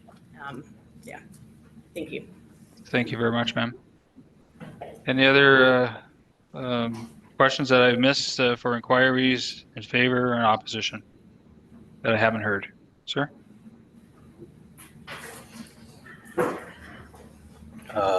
Lucas Coelho from 3 Heather Street. I am opposed to this. There isn't any much more comments that I can add that haven't already been shared. Just one that I would like to just clarify. I know that we keep on referencing, you know, we don't want it to match the structure that's already at number 2 Ruttig. In fact, this one wouldn't match because it's actually going to be much larger.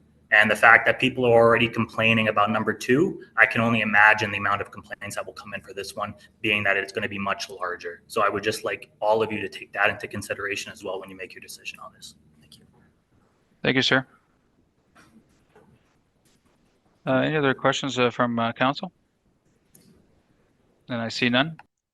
See no other questions from people in the audience or online. Then I'm satisfied the public hearing portion has been met, and I will close the public hearing and no further questions will be allowed or discussions. Then we'll read the resolution, the conditional use, and then we can vote. Whereas a public hearing has been conducted under the Planning Act to consider an application filed by Joel and Rachel MacDonald, owners of the property located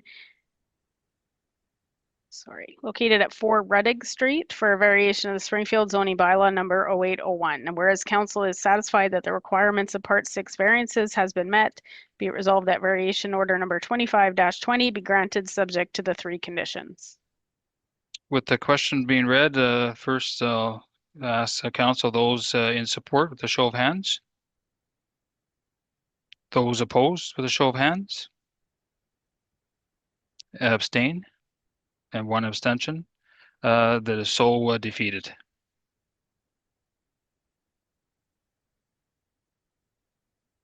Okay, then we'll go to item 5.12. And that's going to be 33 Aspen Drive under Mr. Smith. Can I get a mover and a seconder, please? Fuel and Warren. Mr. Mayor, I've lost my screen, so I've got to kick back in. We'll wait 2 minutes until it's quiet.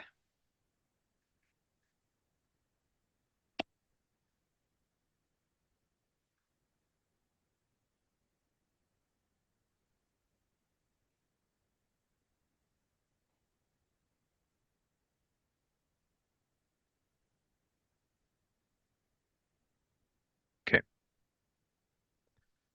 Next item we have is zoning variance 21-25 to permit a reduced east side yard of 2 feet instead of the required 5 feet for the construction of a cabana as per section 5755 within the RS residential single family zoning district. This is located at 33 Aspen Drive East within Oak Bank. Mr. and Mrs. Smith are seeking council's approval for a reduced east side yard setback for the construction of that accessory building being 16 by 19 foot cabana. As indicated within their letter of intent, the owner states that the structure will complement the surroundings and be harmonious with the neighborhood, and they will consider the following: the landscaping, the aesthetics, the privacy, the functionality, and have minimal impacts on the neighboring property. Properties, sightlines, and drainage. Upon review of the proposed placement of the accessory building, I have only one concern, and that is the roof design being sloped towards the neighbor's property. The roof of the accessory building may, excuse me, may shed rainwater or snow directly onto the neighbor's property with that reduced side yard. To reduce the risk, I would recommend an eave trough being placed on the east side yard, being the rear of the accessory building, with downspouts leading to the water retention area.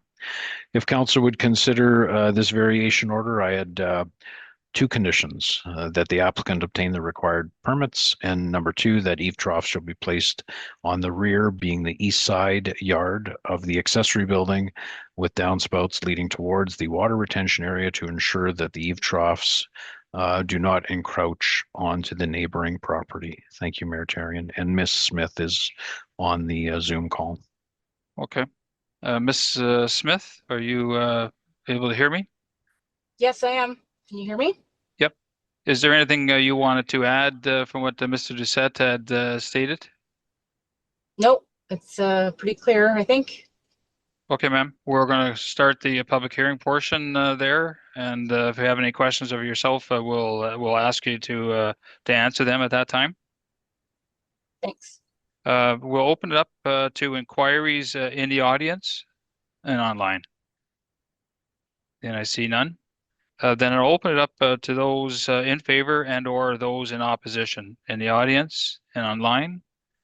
And I see none or nobody, no results there. Any questions from council at all?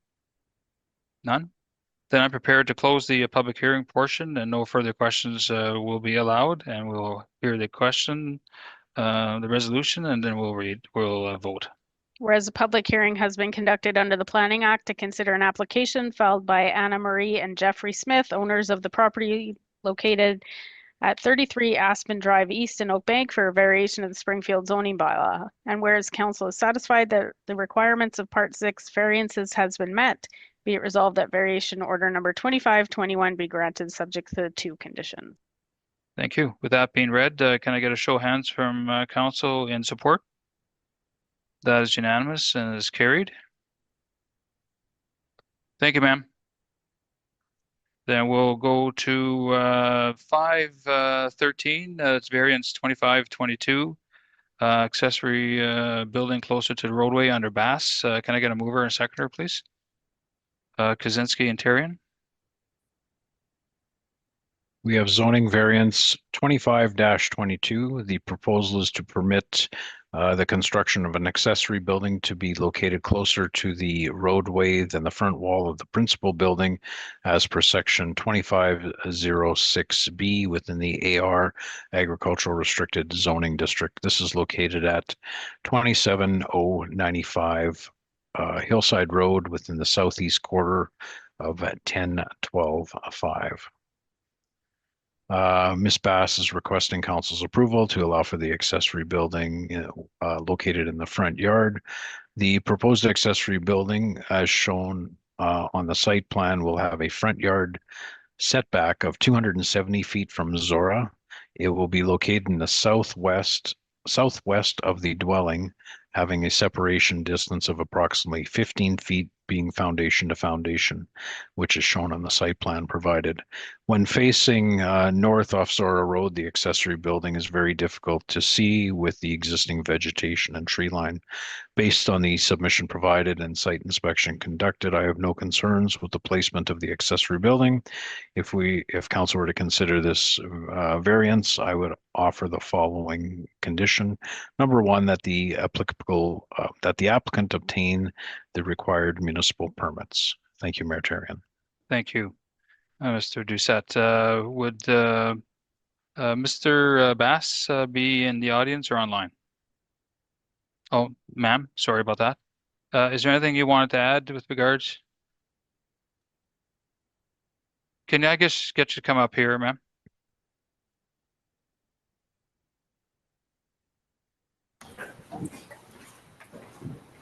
Hi, Janie Bass, 27095 Hillside.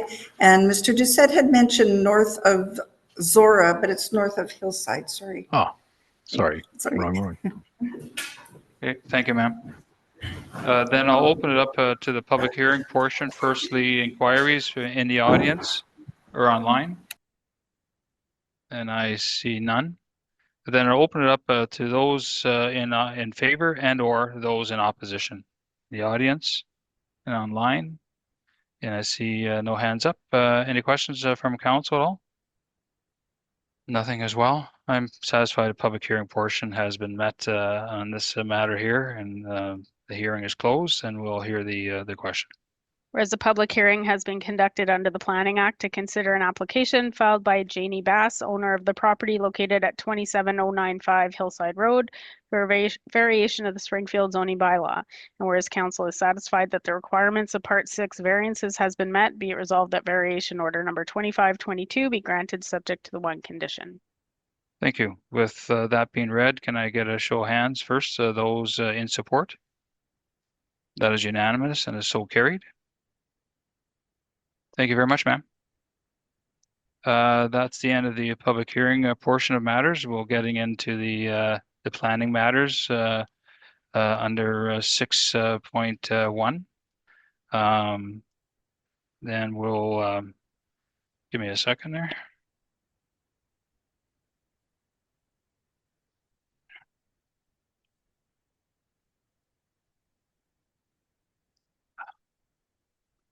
Okay, can I get a mover and a seconder for item 6.1, please? And that's the proposal to subdivide under Arete,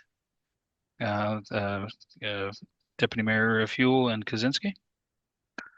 Since these are not public hearings, I'll just give a quick brief on the report for council. They were posted on the municipal website and also provided to the applicants as well. Subdivision 4189-25-7822 is the subject property comprises of 13.3 acres of land held under two certificates of title. The intent is to realign property boundaries between the two existing titled properties. Each lot has an existing dwelling serviced by a holding tank, a septic field, individual well. Both have driveways off Wah Road.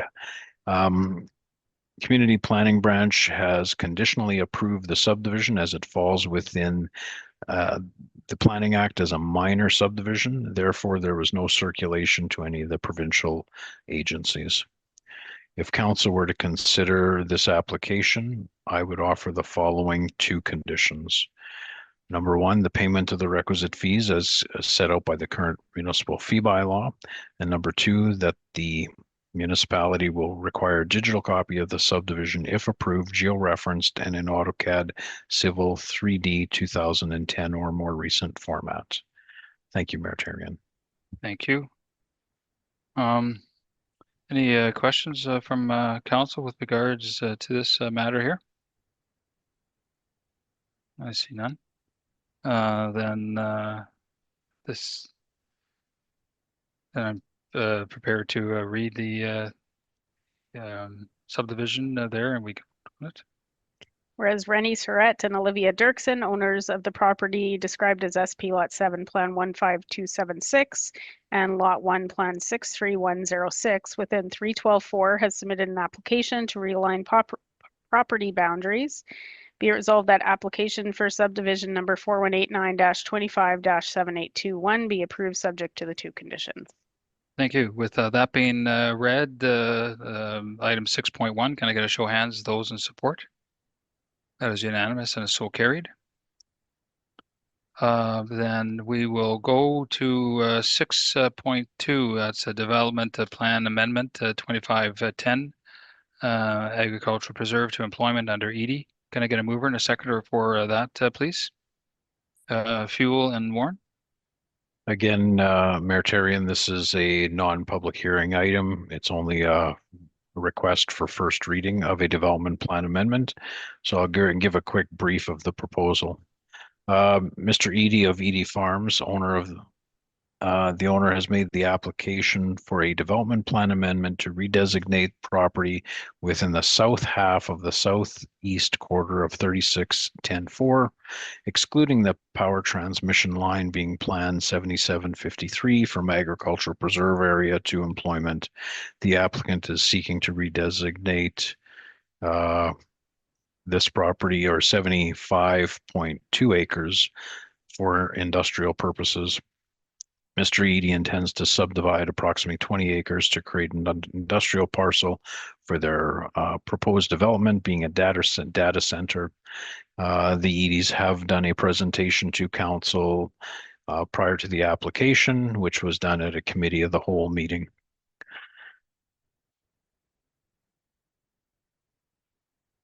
If council were to consider this application, I had offered the following resolution to consider first reading. Thank you, Mayor Therrien.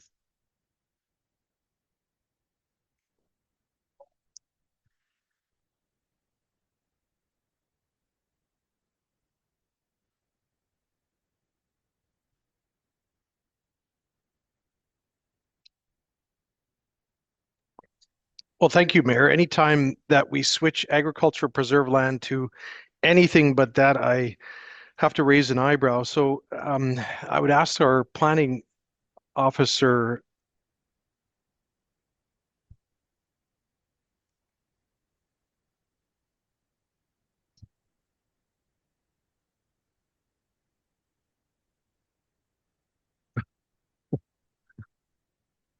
Yeah.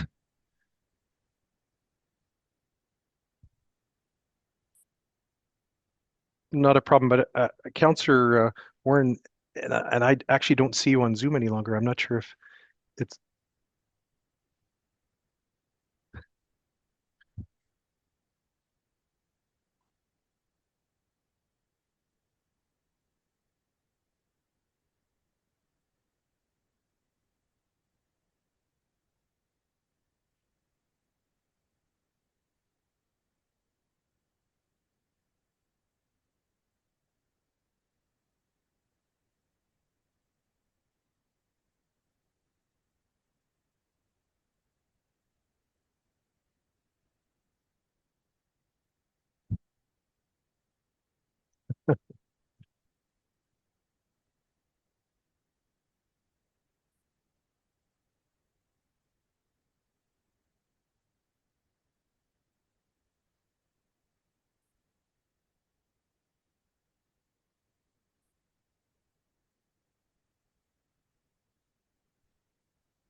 Hmm.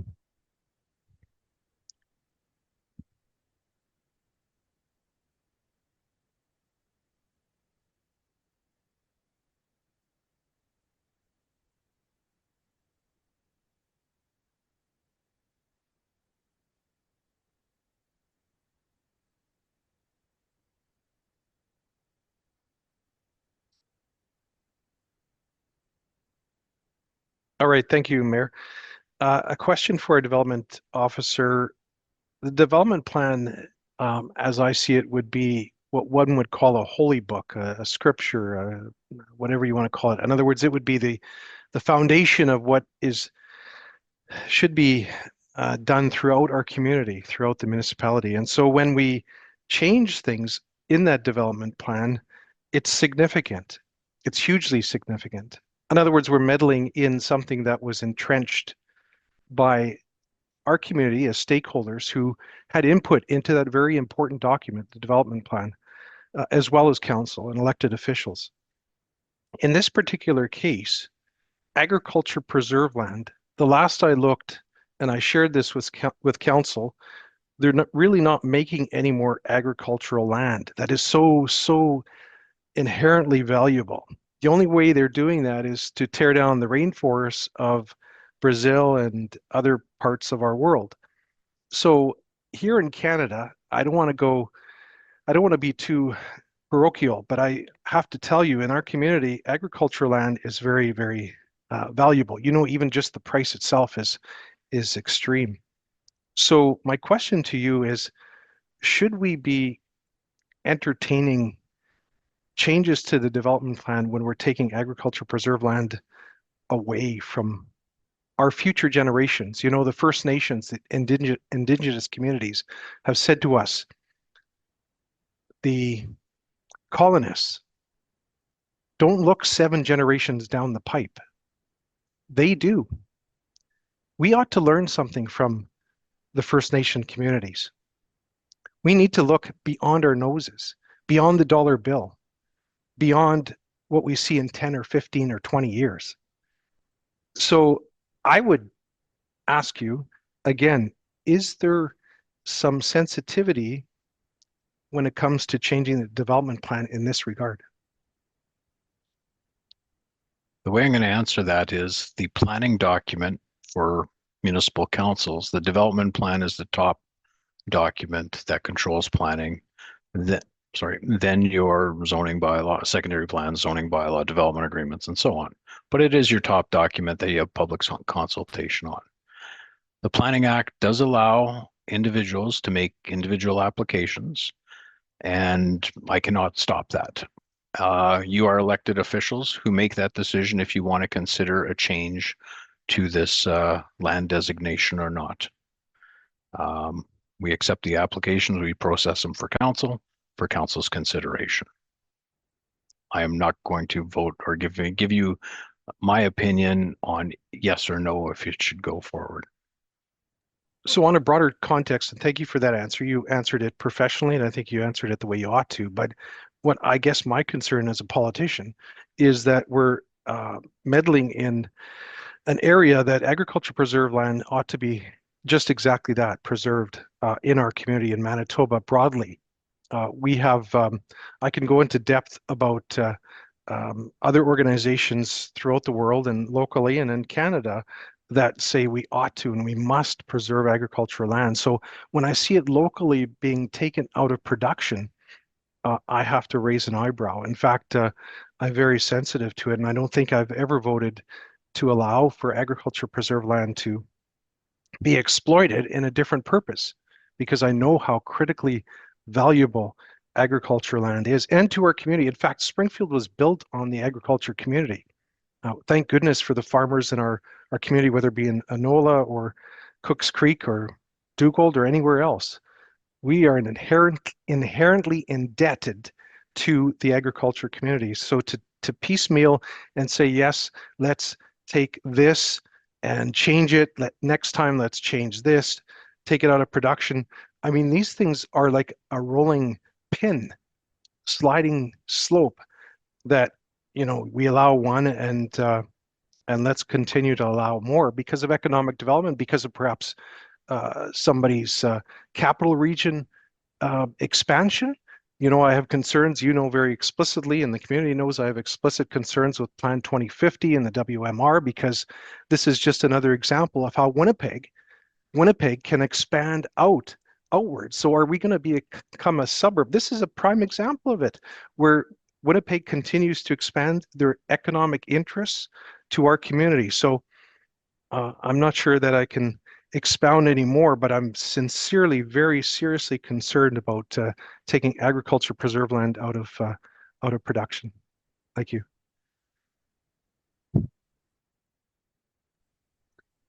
So we had this in front of us in January.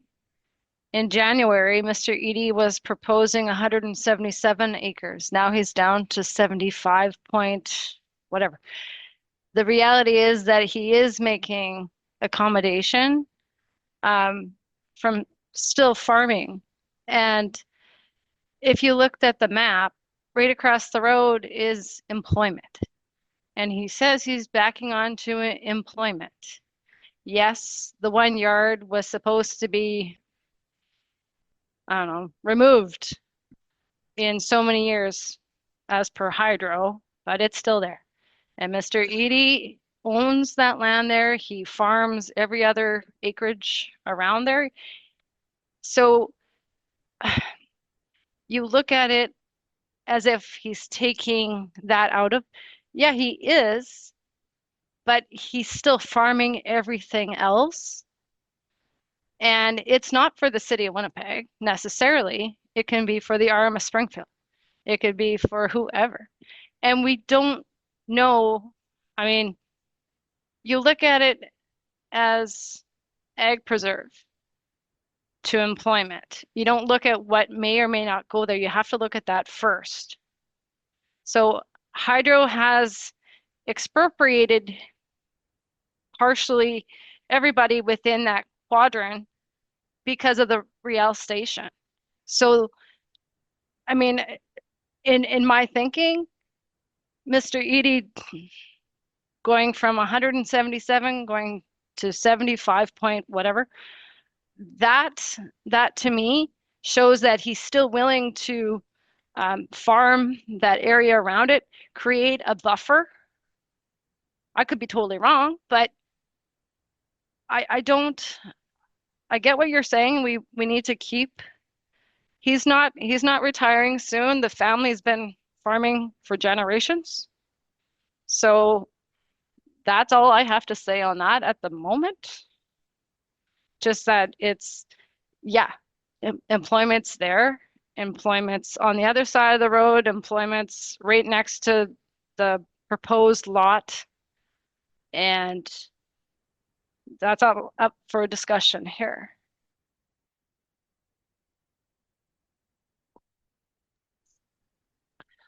Thank you, Mr. Mayor.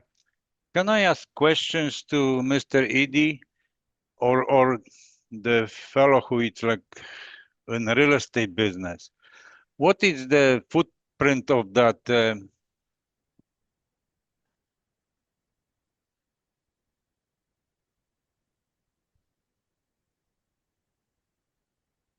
Yeah, what's going to be the footprint of that business, that data center? The data center, well, the data center is going to take up roughly 20 acres of the 75 we're wanting to change from rural resident, or not, sorry, from ag preserve to employment land.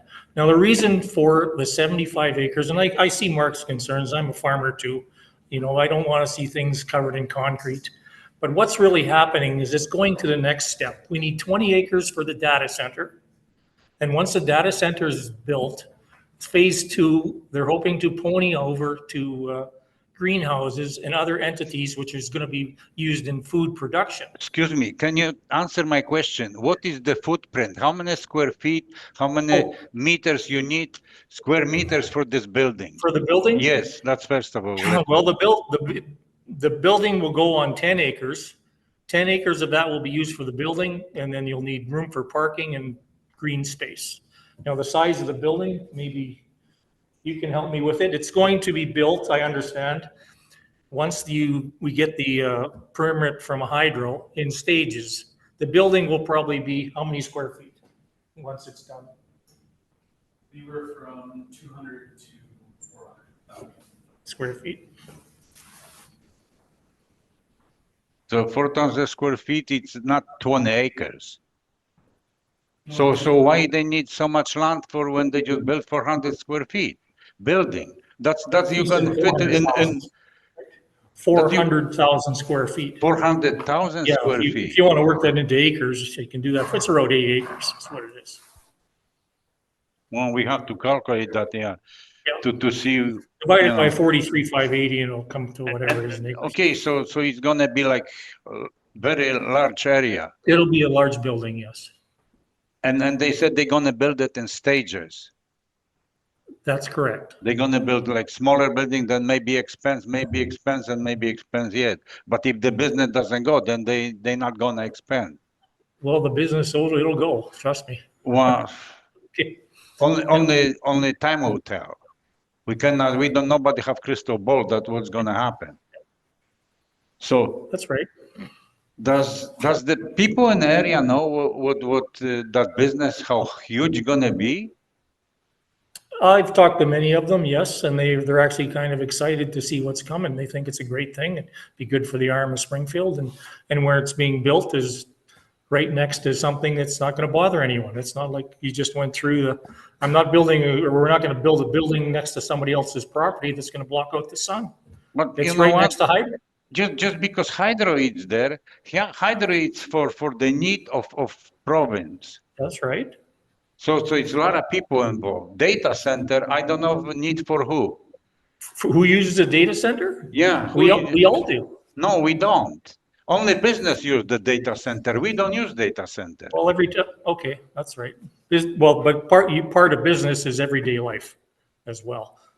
You know, the RM uses a data center. But you know what? We're comparing it because Hydro took some land. Okay, yeah. They took some land because it needs for the people of this province, and we need that.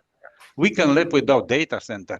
And last meeting, stated, or somebody stated that it's going to be employment for 150 people. I researched, and Amazon going to build data center for $2 billion in Pennsylvania. Actually, they're going to build 2 of them. They said it's going to be only employment when they're going to be building. After all, there will be no employment almost. Very little employment. Only computers AI going to, manage everything. So I don't know if we wanted the numbers that it true employment, because we have already some people coming to our municipality. They said they're going to approve our business because we're going to create 8,000 jobs. That never came to be a true numbers. So everybody, try to expand the projections that probably never gonna happen. And secondly, like you guys said that you're gonna have this heat, you wanna dispose the heat. So if you wanna preserve this land as agriculture, my suggestion is that we just build this on a small area, the business, and then you create the greenhouses on your land, and you're going to use that heat to have the greenhouses. Or some other investors maybe will come. That's the intention, right there. You've got it. Because it's 80 acres, it's a lot of land. So we don't want to just put data center there, and then you're going to use the rest of the acreage, whatever you have, you're going to have industrial area you're going to create, and preserve agriculture area. Well, the other 20 is for the data center, and the rest is for the greenhouses. Exactly. Okay, well, so we have to see the plans and everything else before we can make the decision. Okay. Well, no, we're here just to table it. This is the first reading to table this. I understand, but we need a lot more information before well, we can do that. we had a heck of a good presentation there on May the 13th. I don't think so. That's your opinion, Mayor. I don't think so that we have the good presentation because we didn't see anything. Just maybe empty talk. So that's about it. No. So no, well, that's up to subjective there, but I can comment on that later. Any other questions before I, any comments? Councillor Miller? Thank you, Mayor. And again, thank you, Mr. Eady, for your proposition, because I think, as I expressed to you last time, I'm very excited about the idea and the concept. I'm just very concerned about where it's located and how it's designated under the development agreement or development plan, rather, agriculture preserve. I like to preserve it as that. Going beyond that, my other concern is that the public don't necessarily have much of an opportunity to express their for or against. As you can see here, there's two. This is the first reading. No, I know that. Okay, they will have that on the second reading, the public hearing portion. Correct. But like I say, well, you're not saying that, Mark, though. Well, the public needs to know about this, as Councillor Kaczynski said too. Maybe there's more information that we ought to have had prior to this, but that's here nor there. I'll yield. Mr. Mayor, can you please don't interrupt if Councillor Miller speak? I want to clarify some points. No, let him finish and then you can say your point. Like you constantly interrupt. You interrupt me and you're interrupting the Councillor Miller now. Please don't do it. Just listen, and when Councillor Miller finish, then you can. Everybody gonna allow the time to speak. Okay, but these interruptions have to stop. Like we cannot interrupt if other councillors speak. I would really appreciate that. Thank you. Thank you, Councillor Kaczynski. I saw the mayor roll his eyes. I'm not sure if it was at you or me, but probably both of us. At least it's on record. It's both of us. Yeah. So this is a mayor that's hostile to his council members. Let's get back on topic here, okay? Well, please don't roll your eyes. Don't interrupt like Councillor Kaczynski says. But then you stop laughing when I make a comment too, or giggling, and like you're acting for something. There's a comedy show going on where somebody is talking here. Yes, Sergeant. That's why I was a sergeant. Go ahead. Yeah, I know, and then you continue to rule like that. And it's unfortunate. This isn't an RCMP detachment, Mr. Mayor. You know that. You frustrate me. You frustrate Councillor Kaczynski. You make this look like a mockery. You've got us on national headlines again because we're bad. It's true. You're campaigning, Mark.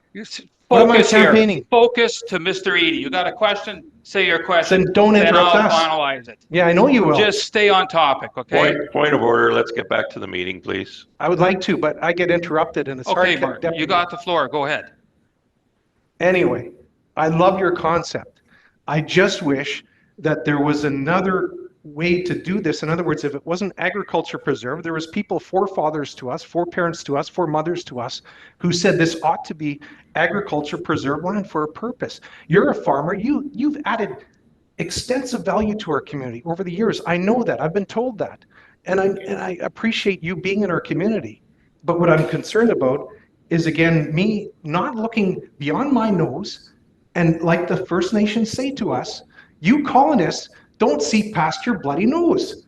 So why should we now say, to heck with it, go ahead, more economic development, exploit the land, and who gives a rat's ass? And that's the truth. So I'm sick and tired of us not taking appreciation to the First Nations that are here. And this in my instance violates it. My question to Dan, the development officer, is what would the province say when it comes to agriculture preserve land? If we're changing it. Under the top documents, provincial land use policies, they will look at trying to preserve agricultural land. And we will only determine the provincial comments if council considers first reading, and then it goes to a formal public hearing. Then we could hear the comments from the gallery and anybody who's in favor or opposed to it, and all the provincial department comments. Thank you. Any other questions? Wayne, did you want to say something? Yeah, I just wanted to address that, Mark. Like, I see exactly where you're coming from. Okay, like I'm a farmer. We're doing it all the time, and the last thing we want to do is see land destroyed for something else. But that's not the intention here. The intention is to build a data center because data centers are needed. We need them in Manitoba. Everybody needs them. The data center is going to produce a lot of heat, which can be used elsewhere. The heat, we're planning on channeling it into a greenhouse environment. Now, right now, that field is seeded to a field of oats, okay? It's gonna yield 150 bushels to the acre roughly. And I don't know how many boxes of Cheerios General Mills is gonna get out of it, but it's not going to be anywhere near what that land will produce if it's covered with greenhouses. It'll be 10 to 1. So don't think that it's disappearing, it's becoming a Walmart parking lot. It's not. It's still going to be ag, but just intense ag. And when it becomes intense ag, then the productivity of each acre will go up tenfold. That's all I want to say. Go ahead. And thank you for that. Thank you for that, because that's important in my decision too. If it's intensive agriculture, I believe fully in greenhouses. I think they're essential and necessaries, but could we put some sort of condition? In other words, I'm not going to say I distrust you, but we've had other applicants come in and said they're going to give us roses, and it was weeds, right? So in other words, could we hold you accountable? In other words, if you were to do this intensive greenhouse, I frankly may in fact be supportive to this going forward. So that's where I would want you to put your checkbook to the paper. In other words, if you could commit and we could hold you accountable to that, I could see that that would be a variance to the agriculture preserve because you are intense agriculture.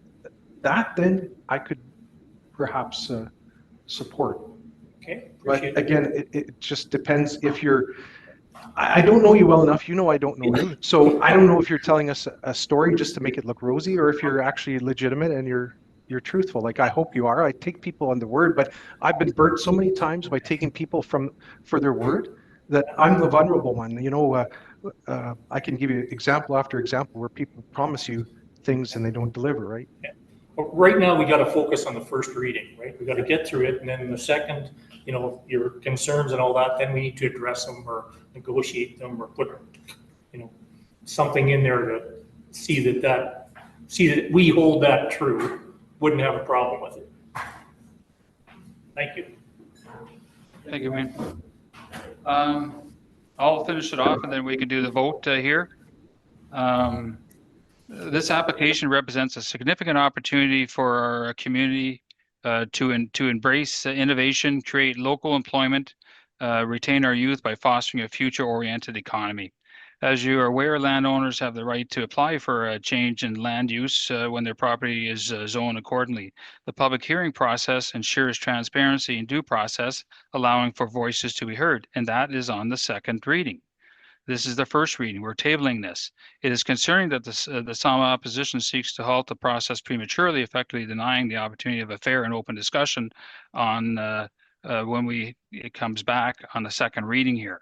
That's the opportunity for the public hearing to be heard.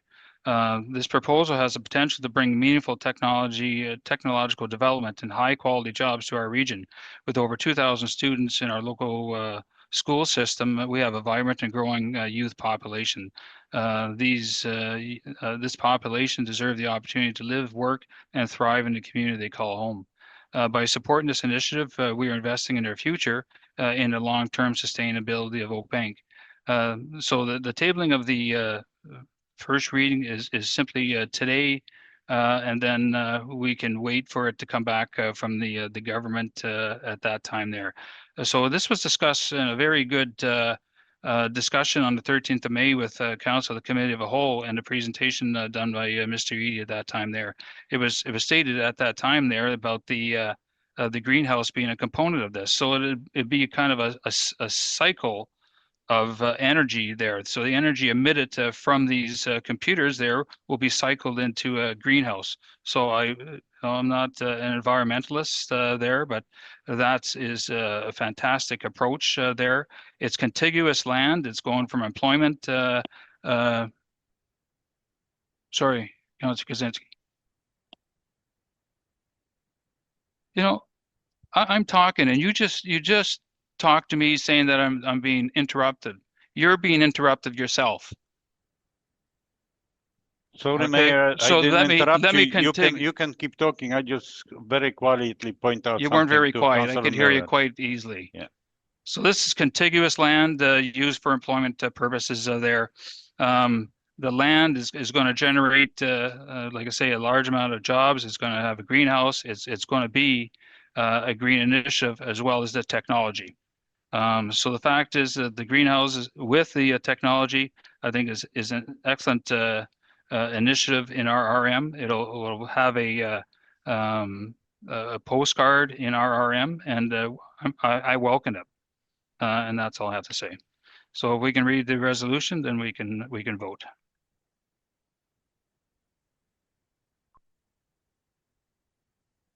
Resolved that first reading be given to bylaw number 2510, being a bylaw of the RM of Springfield to redesignate all those lands within south half of Southeast Quarter 3610-4, excluding Power Transmission Line Plan 7753 from Agricultural Preserve Area to employment as shown on Appendix A.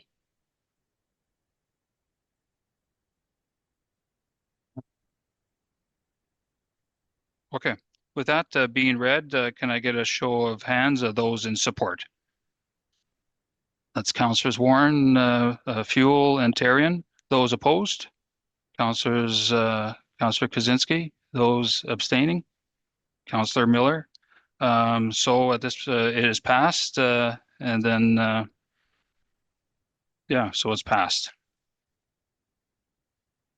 Then we're to 6.3, requests of a caveat removal on Prochoro. Sorry if I mispronounced that. Can I get a mover and a seconder for that, please? Warren and Fuel. Mayor Therrien, I'd just like to make a quick comment on the Edie subdivision. Since the next planning meeting will not be until July the 17th, there's not enough days for circulation, so the Edies will not come before council until the August planning meeting. At the August meeting, yes.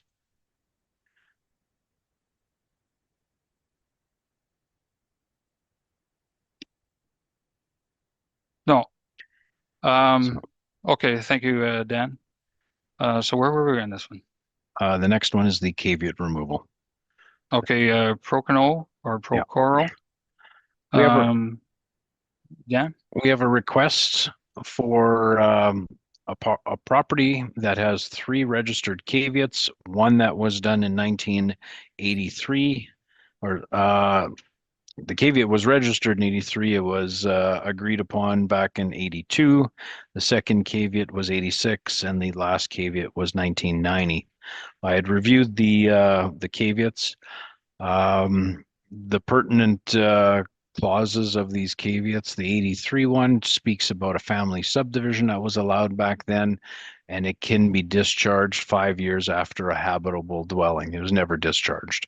The previous 86 caveat speaks about the placement of a 1978 mobile home on the property.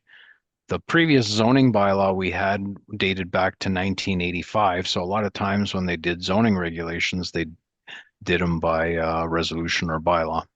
And the third caveat speaks about the family subdivision and the discharge after 5 years after a habitable dwelling. So I don't have a issue asking council for the removal of a full discharge on the 3 caveats that are registered.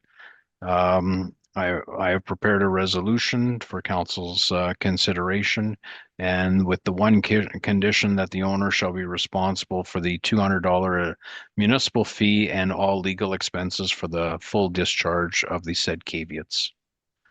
Thank you, Mayor Therrien. Thank you very much. Any questions from council on 6.3? I see none. If we can read the resolution, or Be resolved, discharge be granted for caveat number 83-2339, 86-79969, and 1361963/1 from Title CT number 3334512/1, subject to the following condition: that the owner shall be responsible for the $200 municipal fee and all legal expenses for the full discharge of said caveat. That being read, again, I get a show of hands. those in support from council of 6.3? That is unanimous and it is carried. We have 6.4, but that was withdrawn by the applicant. We do have an in-camera item there I'd like to add. Sorry for interrupting, but yes, the applicant had withdrawn it, and we did have the original public hearing. To basically close that public hearing because it was postponed, I'd like a resolution to officially accept his withdrawal. Thank you, Mayor Therrien. Okay. If we can get the resolution read, then we can I get a mover and a seconder for that, please? Fuel and Warren.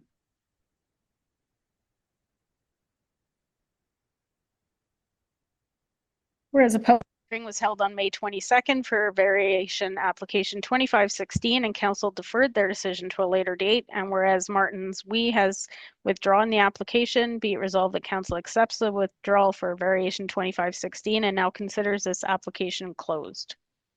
Thank you. With that being read, can I get a show of hands? For support? That is unanimous and it's carried.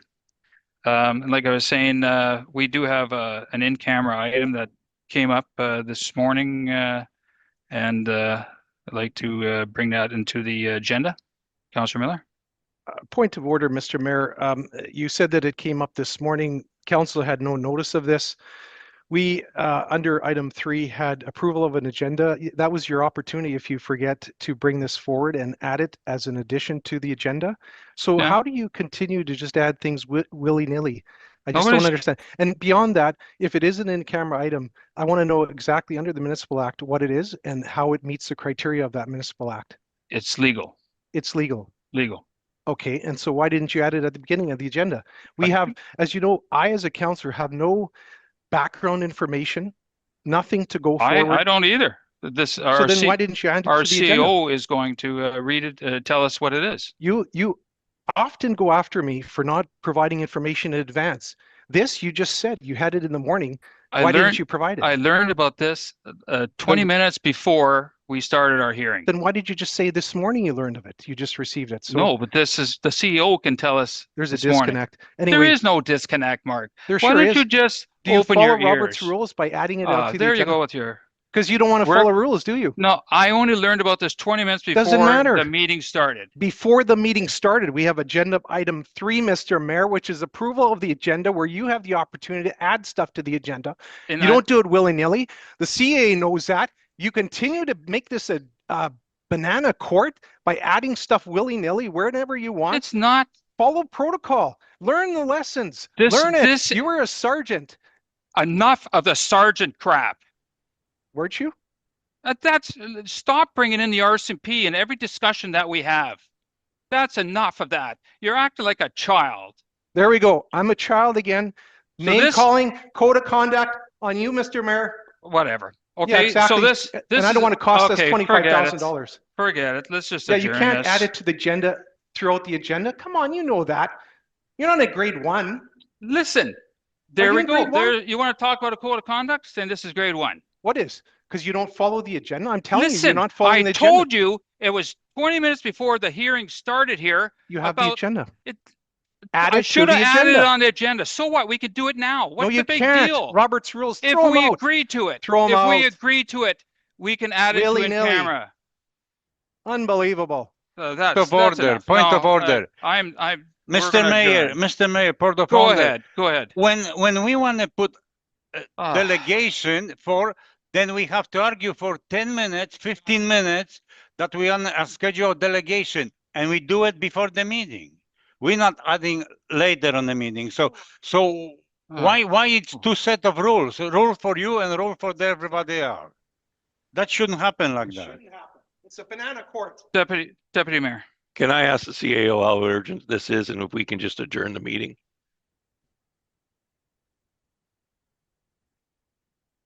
I just looked this afternoon and I did have closed meeting on the agenda, just not the topic added to it. Correct. It's always there. So if something comes up, we are able to go in. I had just mentioned it. You two had run out quickly after the meeting. I mentioned that I did have this, and the next opportunity I have is on July 15th. So it can wait till July 15th if that's council's wishes. All right. Thank you. Get a mover and a seconder to adjourn. Warren and Therrien. Show hands to adjourn. It is passed. Thank you.